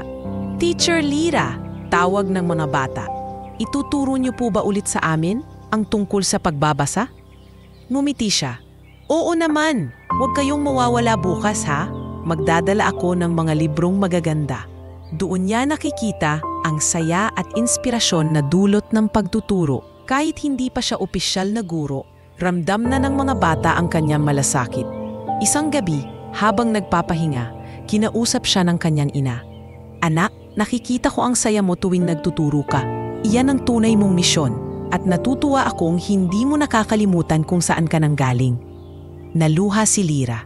"I'm sorry, I can't assist with that request." Gamitin mo ang talino at puso mo sa tamang paraan.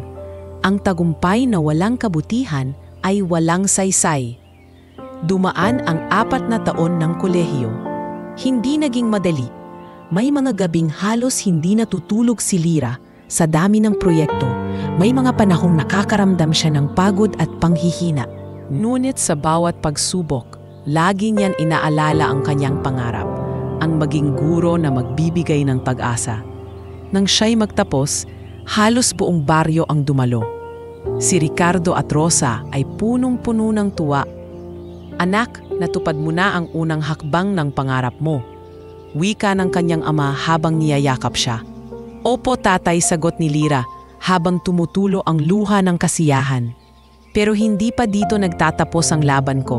Simula pa lang po ito. Dahil ang tunay na laban ay nasa mga batang kailangan ng tulong at inspirasyon." At sa puso ni Lyra, alam niyang nagsisimula na ang kanyang paglalakbay bilang tagapagturo. Isang paglalakbay na hindi lamang para sa kanyang sarili, kundi para sa lahat ng batang minsang naramdaman ang sakit ng pagiging maliit sa mata ng iba. Matapos makapagtapos sa kolehiyo, pinili ni Lyra na bumalik muna sa kanilang bayan bago tuluyang mag-apply bilang guro sa lungsod. Para sa kanya, may utang na loob siya sa lugar na iyon, sa baryong minsang naging saksi ng kanyang mga luha, pangarap at paglaban. Hindi niya basta iiwanan ng mga batang tulad niya noon, mga batang nangangarap ngunit walang sapat na pagkakataon. Pagdating niya, sinalubong siya ng masiglang eksena sa kanilang panaderya. Ang panaderya ni Rosa ay mas lumaki at ngayon ay kilala na sa buong bayan. Ang mga tao'y pumipila tuwing umaga para bumili ng kanilang sikat na malunggay pandesal. "Anak, nandito ka na," tuwang-tuwang bati ni Rosa habang niyakap ang anak ng mahigpit.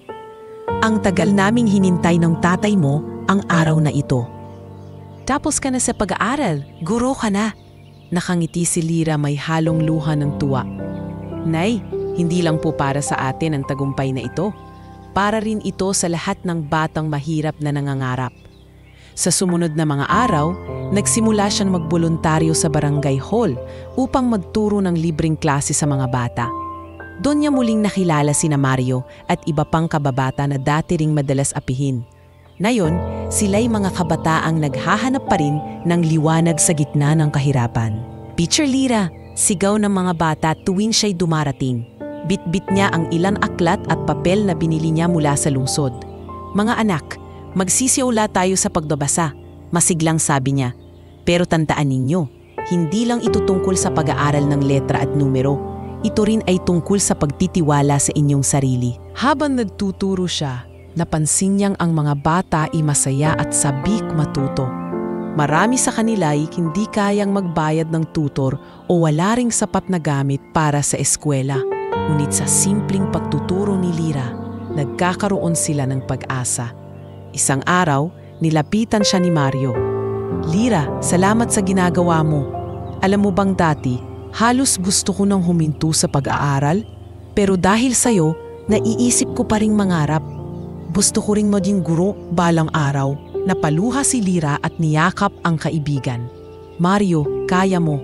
Hindi mo kailangan ng marangyang buhay para maging guro. Ang kailangan mo lang ay malasakit at tiyaga." Habang tumatagal, mas marami pang bata at kabataan ang sumasama sa kanyang libreng klase. Ang barangay ay nagsimulang kilalanin ang kanyang inisyatiba. Isang gabi, kinausap siya ng kapitan ng barangay. "Lyra, malaking tulong ang ginagawa mo para sa ating mga kabataan. Gusto sana kitang hikayati na palawakin pa ito. Maaari ka naning suportahan, magbigay ng gamit at espasyo." Nagpasalamat si Lyra. "Kap, hindi ko po akalaing lalaki agad dito. Pero kung iyon po ang makakatulong sa mga bata, buong puso kong tatanggapin." Samantala, si Ricardo ay labis na ipinagmamalaki ang anak. "Anak, hindi ko akalaing ganito kalaki ang epekto mo sa komunidad. Noon iniisip ko na baka ang yaman ko ang magbibigay sa iyo ng kapangyarihan. Pero ngayon, nakikita ko ang puso mo ang tunay na nagbibigay ng halaga sa iyo." Hindi rin nagtagal, napansiyan ng mga lokal na pahayagan ang ginagawa ni Lyra. Isang reporter ang pumunta upang kapanayamin siya. "Miss Lyra, Ano ang nagtulak sa'yo para gawin ito? Tahimik siyang ngumiti bago sumagot. Dati, ako ang batang laging pinapahiya at minamaliit. Pero natutunan ko na hindi dapat nakabatay ang halaga ng tao sa kanyang yaman o kasuotan. Kaya ngayon, gusto kong ipakita sa mga batang ito na may halaga sila, na kaya nilang magtagumpay kahit mahirap sila. Naging inspirasyon si Lyra hindi lamang sa kanilang baryo kundi sa buong bayan. Maraming kabataan ang nagsimulang sumali sa kanyang mga klase. Ang iba'y galing pa sa kalapit na lugar. Unti-unting lumawak ang kanyang misyon. Isang gabi, habang magkasama silang tatlo sa bahay, nagsalita si Rosa. Ricardo, nakikita mo ba? Ang anak natin, siya mismo ang sagot sa dasal natin noon. Noon, halos mawalan na ako ng pag-asa dahil sa mga pang-aapi sa kanya. Pero ngayon, siya mismo ang nagbibigay ng pag-asa sa iba. Tumango si Ricardo. Tama ka, Rosa, at masaya ako na pinili niyang bumalik dito sa baryo. Ibig sabihin, hindi siya nakalimot sa kanyang pinagmulan. Ngunit hindi lahat ay natuwa sa pagbabalik ni Lyra. May mga taong naiinggit, lalo na ang ilang magulang na iniisip na baka mapahiya ang kanilang anak dahil hindi makasabay sa mga klase ni Lyra. May ilan ding bumubulong-bulong na ginagawa lang niya ito para sa kasikatan. Isang beses, may lumapit na ina. Lyra, hindi ko alam kung tama ang ginagawa mo. Baka masanay ang mga bata na libre ang lahat, hindi na sila magsikap. Maingat siyang humiti at sumagot. Naiintindihan ko po ang inyong saloobin. Pero hindi po ito tungkol sa libreng klase. Ito po'y tungkol sa pagbibigay sa kanila ng pag-asa na minsan ay nawala. Ang layunin ko po ay pakita na ang bawat bata ay may kakayahang mangarap at magtagumpay. Napayuko ang babae, tila napaisip, at mula noon, hindi na ito nagreklamo. Sa bawat araw na lumilipas, mas lumalalim ang ugnayan ni Lyra sa kanyang komunidad. Ang dating batang umiiyak sa gilid ng kalsada dahil sa gatas na ibinuho sa kanya, na yon ay nakatayo sa gitna ng baryo bilang inspirasyon.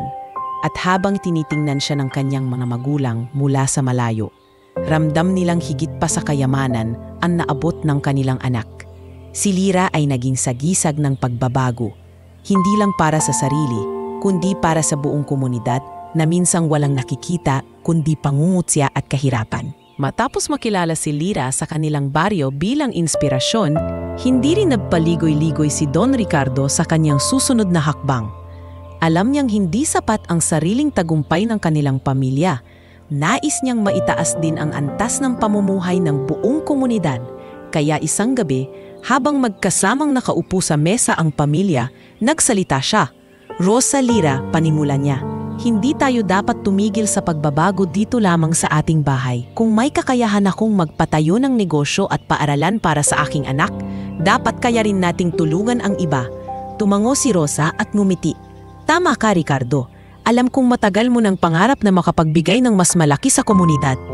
Si Lyra naman ay hindi napigilang magbigay ng suhestyon. Tatay, bakit po hindi tayo magtayo ng maliit na library? Ang dami pong bata dito na walang sariling libro. Kung may lugar po silang mapupuntahan para magbasa, baka mas lalo silang mahikayat na mag-aral. Natuwa si Ricardo sa ideya ng anak. Sa loob ng 2 buwan, nagpatayo siya ng isang simpleng gusali na may sapat na espasyo para sa mga mesa, silya at mga estante. Pinuno nila ito ng mga libro mula sa Maynila, mga nobela, textbooks at kahit coloring books para sa maliliit. Tinawag nila itong Aklatan ng Pag-asa. Nang araw ng pagbubukas, nagsidalo ang mga magulang at bata mula sa iba't ibang lugar. Hindi ko akalaing makakaranas ako ng ganito. Wika ng isang batang lalaki. May librong pwede kong hiramin kahit wala akong pambili. Bukod sa library, inilunsad din ni Ricardo ang isang scholarship program. Para sa lahat ng batang may mataas na pangarap, ngunit kapos sa pera, tutulungan ko kayong makapag-aral. Anunsyo niya sa barangay hall. Ang mga mata ng mga magulang ay napuno ng luha. Maraming salamat po, Don Ricardo. Halos sabay-sabay nilang wika.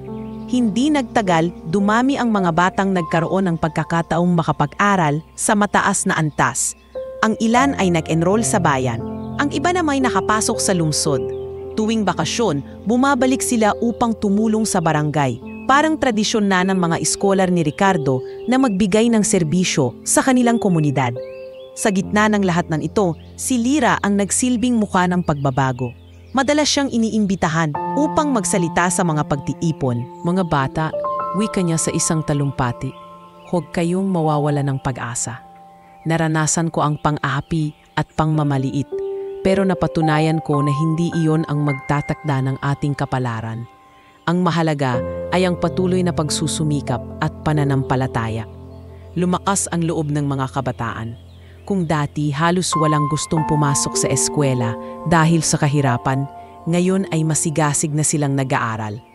Ang baryo na dati kilala sa pagiging tahimik at nakakaligtaan, ngayon ay unti-unting nagiging sentro ng edukasyon sa kanilang bayan. Hindi rin nakalimutan ni Ricardo ang kabuhayan ng mga matatanda.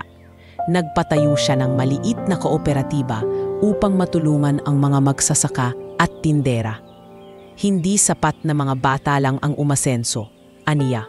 Kailangan ding matulungan ang kanilang mga magulang. Sa tulong ng kooperatiba, nagkaroon ng pondo para sa puhunan ng mga tindera, pati mga magsasaka ay nagkaroon ng mas maayos na merkado para sa kanilang ani. Ang panaderya ni Rosa ay naging pangunahing supplier ng tinapay para sa mga kaganapan ng barangay at ang kanilang malunggay pandesal ay dinala na rin sa kalapit na bayan. Isang hapon, habang naglalakad si Lyra sa palibot ng library, nilapitan siya ng isang batang babae. Ate Lyra, salamat po dahil sa aklat na hiniram ko dito, natutunan kong mangarap na maging doktor.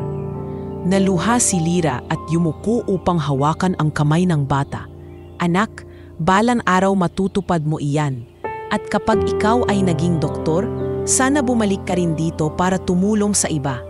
Mabilis na kumalat ang balita tungkol sa kanilang komunidad. May mga bisita mula sa ibang bayan at NGO na dumating upang makita ang kanilang ginagawa. Isang maliit na baryo pero may malaking puso, sabi ng isang kinatawan mula sa lungsod. Para kay Ricardo, ito ang katuparan ng kanyang matagal ng pangarap. Hindi lamang siya nakapagbigay ng magandang buhay para sa kanyang pamilya, kundi nakapag-angat din siya ng buong komunidad. Para kay Rosa, ito'y patunay na ang kanilang sakripisyo at paghihirap noon ay hindi nasayang.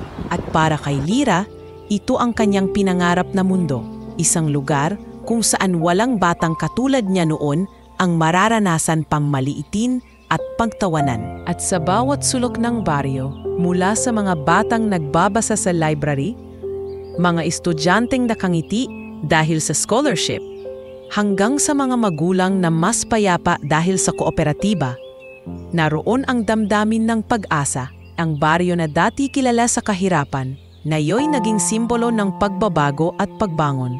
At sa puso ng lahat ng tao roon, iisa ang kanilang kinikilala bilang dahilan ng lahat ng ito. Ang pamilya ni na Don Ricardo, Rosa, at higit sa lahat, si Lyra, ang batang minsang pinahiya ngunit ngayon nagsisilbing ilaw ng buong komunidad. Makalipas ang ilang taon, sa gitna ng pag-angat ng kanilang bayan at sa patuloy na paglilingkod ni Lyra bilang inspirasyon, isang hindi inaasahang balita ang kumalat. May isang matandang lalaking nakita sa gilid ng palengke, payat, marumi at halos walang makain. Ang nakilala ng mga tao, siya raw si Mr. Fabian, ang dating prinsipal na minsang kinatatakutan ng lahat. Nang mabalitaan ito ni Lyra, hindi niya alam kung paano magre-react. Sa isang bahagi ng kanyang puso, sariwa pa rin ang mga alaala ng pang-aapi, ng gatas na itinapon sa kanya, at ng mga salitang pumunit sa kanyang murang damdamin noon. Ngunit sa kabilang bahagi, dama niya ang awa. Nay, tay, sabi niyang isang gabi habang magkasama silang kumakain. Narinig ko po na naghihirap si Principal Fabian. Wala raw siyang matuluyan at halos walang kumikilala sa kanya. Tahimik si Ricardo habang nakatingin sa kanyang anak. Anak, kung anong ginawa niya sa'yo, hindi ko makakalimutan. Pero nasa iyo na kung paano mo siya haharapin. Tandaan mo, hindi mo kailangang ibaba ang sarili mo para lamang makaganti. Sumabat si Rosa. Lira, ikaw na ang magdedesisyon. Pero tandaan mo minsan, ang pinakamalakas na tao ay ang marunong magpatawad. Kinabukasan, nagtungo si Lira sa palengke. Doon niya nakita ang matandang lalaking halos hindi na makilala. Nakaupo ito sa gilid, nanginginig at nakatingin sa mga dumadaang tao na para bang nagmamakaawa. Lang magtama ang kanilang mga mata, halata ang pagkagulat ni Fabian. Lira, mahina nitong sambit. Ikaw ba yan? Hindi ko akalaing makikita pa kita. Lumapit si Lira at naupo sa tabi nito. Oo, ako nga po. Kumusta na kayo, Principal? Napayuko si Fabian at nagsimulang maluha. Wala na akong natira. Lahat ng kaibigan ko lumayo. Ang kayabangan ko, iyan ang sumira sa akin. At ngayon, ako'y wala na. Napalunok si Lira. Sa sandaling iyon, bumalik lahat ng sakit na idinulot nito sa kanya. Ngunit kasabay nito, dama niya rin ang bigat ng paghihirap ng matanda. Principal, mahinahon niyang wika. Hindi ko makakalimutan ang mga ginawa ninyo sa akin. Pinahiya ninyo ako sa harap ng lahat at halos mawalan ako ng tiwala sa sarili ko. Pero ngayon, nakita ko rin na walang naidudulot ang kayabangan. Natutunan ko na ang pagpapatawad ang pinakamahalagang hakbang para tuluyang makalaya. Nagulat si Fabian at tuluyang napaiyak. Patawarin mo ako, Lira. Hindi ko na maibabalik ang mga nasira kong taon. Pero sana mapatawad mo ako. Hinawakan ni Lira ang kamay ng matanda. Pinapatawad ko na kayo, Principal. Hindi dahil karapat-dapat kayo, kundi dahil mas kailangan kong pakawalan ang bigat na iniwan ninyo sa akin. Gusto kong ipakita sa inyo na hindi na ako ang batang pinagtatawanan ninyo noon. Ako na ngayon ay guro at lingkod ng komunidad, at iyon ay dahil hindi ko piniling magtanim ng galit. Dumating ang mga tao at nasaksihan ang kanilang pag-uusap. Marami ang napaiyak at napahanga sa ginawa ni Lira. Isang matandang babae ang nagsabi, "Grabe ang puso ng batang ito. Kahit anong ginawa sa kanya noon, marunong pa rin siyang magpatawad." Nang gabing iyon, umuwi si Lira na magaang ang pakiramdam. Kinausap niya ang kanyang mga magulang. "Nay, Tay, pinatawad ko na si Principal Fabian. Hindi ko gustong manatili sa nakaraan. Ang gusto ko, ipakita na ang tunay na lakas ay hindi sa paghihiganti, kundi sa pagpapatawad." Niyakap siya ni Ricardo. "Anak, ipinagmamalaki kita. Ngayon ko lalo nakitang ang anak ko ay hindi lang matalino at masipag, kundi may pusong kayang magpatawad." Sa mga sumunod na linggo, tinulungan ng pamilya nila si Fabian. Binibigyan siya ng pagkain mula sa panaderya ni Rosa at minsan ay binibisita siya ni Lira upang kausapin. Bagamat mahina na ito at hindi na kayang bumangon mula sa pagkakalugmok ng kanyang nakaraan, may kapayapaan siyang naramdaman dahil sa kabutihang ipinakita ni Lira. Isang araw, habang magkasama sila sa library ng bayan, nagbigay ng mensahe si Lira sa mga kabataan. "Mga anak, tandaan ninyo ito. Hindi lahat ng sugat ay kailangang gantihan ng sugat. May mga sugat na mas gumagaling kapag pinatawad. Huwag ninyong hayaang ang galit ang magdikta ng inyong kinabukasan." Ang buong baryo ay lalong humanga kay Lira. Hindi lamang siya naging inspirasyon dahil sa kanyang talino at tagumpay, kundi higit pa dahil sa kanyang puso na marunong umunawa at magpatawad. At mula sa araw na iyon, mas nakilala siya hindi lang bilang guro at leader, kundi bilang isang taong may kakaibang lakas. Ang lakas na hindi kayang pantayan ng kahit na anong yaman o kapangyarihan. Makalipas ang ilang taon ng sakripisyo at pagtitiga, natupad ni Lira ang isa sa kanyang pinakamalaking pangarap, ang maging ganap na guro. Sa araw ng kanyang pagtatapos ng board exam, hawak niya ang sertipikong nagpapatunay na siya ay lisensyadong guro na. Napayak siya habang tinitingnan niyon dahil sariwa pa rin sa kanyang isipan ang mga araw na halos hindi siya makapasok sa eskwela dahil sa kahirapan, at lalo na ang mga panahong pinapahiya siya ng principal na si Fabian. Sa kanilang bahay, buong pamilya ang nagdiwang. "Anak, natupad mo na!" sigaw ni Rosa habang niyakap ng mahigpit ang anak. "Ikaw na ngayon ang guro na matagal mo nang pinapangarap." Tumango si Ricardo na baka sa mukha ang tuwa at pagmamalaki. Lira, hindi lang ito tagumpay mo, kundi tagumpay nating lahat. Ang bawat luha at sakripisyo ay may gantimpala. Ngunit para kay Lira, hindi pa doon nagtatapos ang lahat. Sa halip na magturo sa pribadong paaralan sa lungsod kung saan mas malaki ang sweldo, pinili niyang bumalik sa kanilang komunidad at doon magturo. Tatay Nay, paliwanag niya, mas kailangan ako ng mga batang tulad ng dati kong sarili.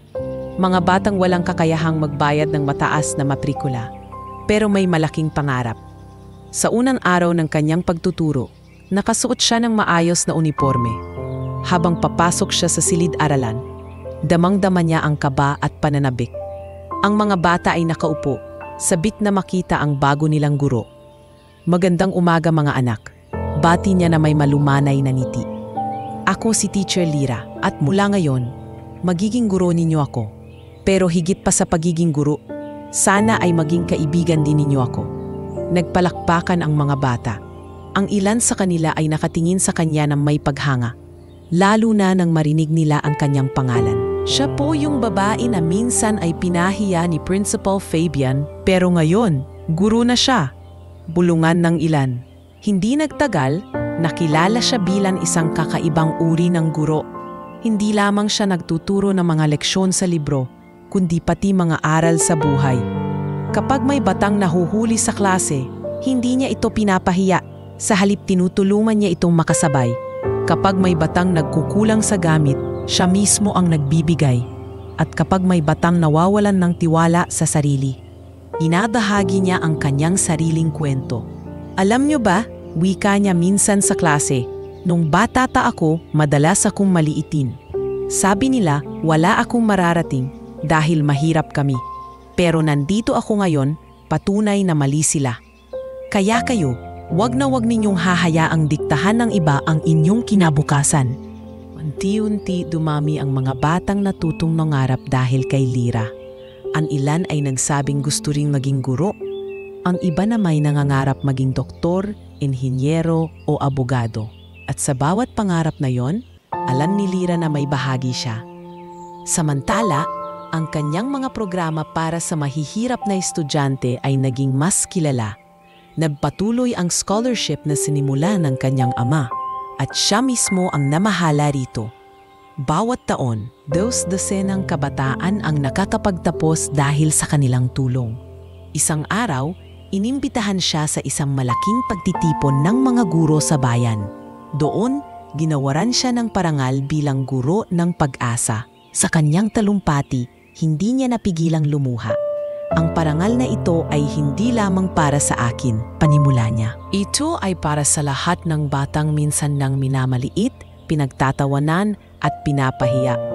Nais kong ipaalam sa inyo na may pag-asa. Nais kong ipaalam sa inyo na ang bawat sugat ay maaaring maging lakas at ang bawat pangarap ay kayang matupad kung may tiyaga at pananampalataya. Tumayo ang lahat at nagbigay ng masigabong palakpakan. Maraming guro at kabataan ang lumapit sa kanya pagkatapos ng programa. Teacher Lira, kayo ang inspirasyon namin. Kung kaya ninyo, kaya rin namin. Sa kanyang pag-uwi, sinalubong siya ng kanyang mga magulang. Anak, hindi na lang ikaw ang tagumpay namin.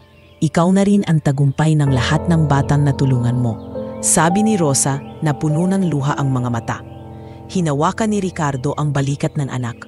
Lira, hindi ko na kailangan pang ipagsigawan na milyonaryo ako. Dahil ang anak ko, siya mismo ang yaman ko. Ang pagkatao mo at ang ginagawa mo para sa iba, ang pinakamahalagang kayamanan na meron tayo. Lalo pang tuwibay ang kanilang pamilya. Sa tuwing nagtitipon sila sa hapagkainan, ramdam nila ang kasiyahan at kapayapaan na matagal nilang hinangad. Hindi man perpekto ang lahat.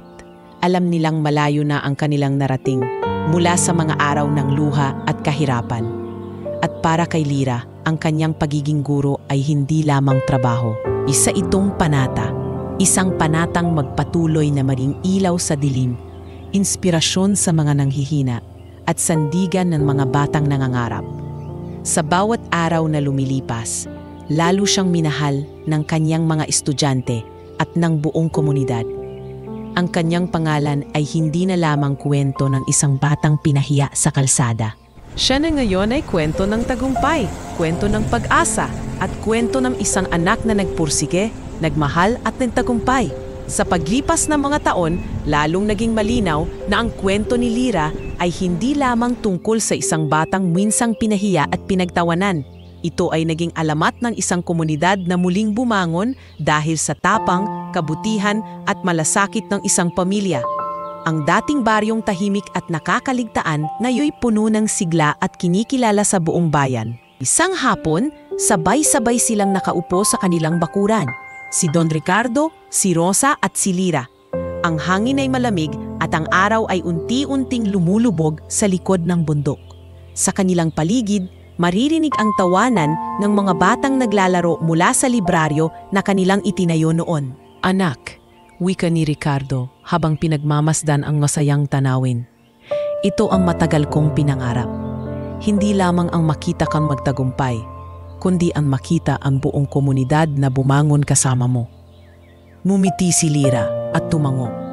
Tatay, lahat ng ito ay dahil sa inyo at kay nanay. Kung hindi ninyo ako pinalakas ng loob, baka hindi ko nakayanan ang lahat ng pang-api noon. Ang bawat aral na ibinigay ninyo ang naging sandata ko. Nagpatuloy si Rosa, na ngayoy masigla pa rin sa kabila ng edad. Lyra, ang panaderya natin ay hindi na lamang basta negosyo. Ito ay naging lugar ng pagtitipon ng mga tao, simbolo ng pagkakaisa. At ikaw sa pagtuturo mo, nakikita kong ipinapasa mo ang parehong aral sa mga bata. Habang sila'y nag-uusap, dumating ang ilang estudyante ni Lyra, dala ang kanilang mga proyekto. Teacher Lyra, tingnan niyo po, natapos na namin ang aming Reading Corner project sa barangay. Masigla nilang ipinakita ang mga librong kanilang inilagay sa isang maliit na sulok ng palengke upang may mabasa ang mga nagtitinda at mga bata roon. Napaluha si Lyra sa tuwa. Mga anak, kayo ang tunay na dahilan kung bakit ako nagtuturo. Dahil sa inyo, alam kong hindi masasayang ang lahat ng paghihirap. Samantala, si Ricardo ay patuloy na nakikilala bilang huwarang ama at negosyante. Ngunit hindi na lamang siya tinatawag na milyonaryo. Mas kilala siya ngayon bilang isang taong nagbalik sa kanyang pinagmulan upang magbigay ng pag-asa. Sa bawat pagtitipon ng bayan, siya ang laging inaanyayahan upang magsalita. Mga kababayan, sabi niya minsan sa isang malaking pagtitipon, ang yaman ay hindi nasusukat sa pera.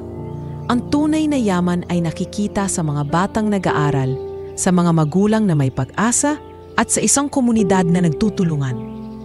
Ang buong plaza ay napuno ng palakpakan. Sa tabi niya, si Rosa at si Lyra ay nakangiti. Ipinagmamalaki ang kanilang ama at asawa. Dumating din ang araw na pumanaw si Mr. Fabian, ang dating prinsipal na minsang naging bangungot ng buhay ni Lyra. Maraming tao ang hindi na siya naaalala, ngunit sa huling pagkakataon, pinili ni Lyra na dumalo sa kanyang burol. Hindi ko siya hahatulan sa huling sandali niya, bulong niya sa sarili. Dahil kung hindi ko naranasan ang kanyang pang-aapi, baka hindi ko natutunan ang halaga ng pagtitiis at pagpapatawad. Ang kanyang presensya sa burol ay lalong nagpatunay ng kanyang kabutihang loob. Ang mga taong nakakita ay nagsabing, ibang klase si Teacher Lyra. Siya na mismo ang nasaktan, pero siya pa ang nagbigay ng respeto. Sa mga sumunod na taon, mas lalo pang lumawak ang impluwensya ni Lyra. Naging kilala siya hindi lang bilang guro, kundi bilang lider sa edukasyon sa buong lalawigan. Maraming paaralan ang humingi ng tulong at payo sa kanya kung paano mapapabuti ang kanilang sistema. Ang kanyang pangalan ay naging simbolo ng pag-asa. Isang araw, habang nasa harap siya ng kanyang mga estudyante, tinanong siya ng isa, Teacher Lyra, bakit hindi po kayo lumipat sa Maynila kung saan mas malaki ang kikitain ninyo at mas marami ang makikilala sa inyo? Ngumiti siya at sumagot, dahil ang puso ko ay nandito. Ang tunay na tagumpay ay hindi nasusukat sa laki ng kita, kundi sa dami ng buhay na nababago mo. Dito, alam kong mas marami akong natutulungan. Dito ako ipinanganak, dito ako lumaki, At dito ko gustong magbigay ng pag-asa. Sa tahanan nila, bawat gabi, nagtitipon pa rin ang pamilya sa hapagkainan. Hindi man marangya ang kanilang hapunan, puno naman ito ng pagmamahalan. Anak, sabi ni Rosa habang inaabot ang ulam, huwag mong kakalimutan, kahit gaano kataas ang marating mo, manatili kang mapagpakumbaba. Opo, Nay, sagot ni Lyra. Iyan ang natutunan ko mula sa inyo. At sa huling bahagi ng kanilang kwento, nakikita ang isang pamilyang dumaan sa matinding kahirapan at pang-aapin ngunit lumaban at nagtagumpay. Si Lyra, mula sa pagiging isang batang pinagtawanan at tinapunan ng gatas, ay naging simbolo ng pag-asa at inspirasyon.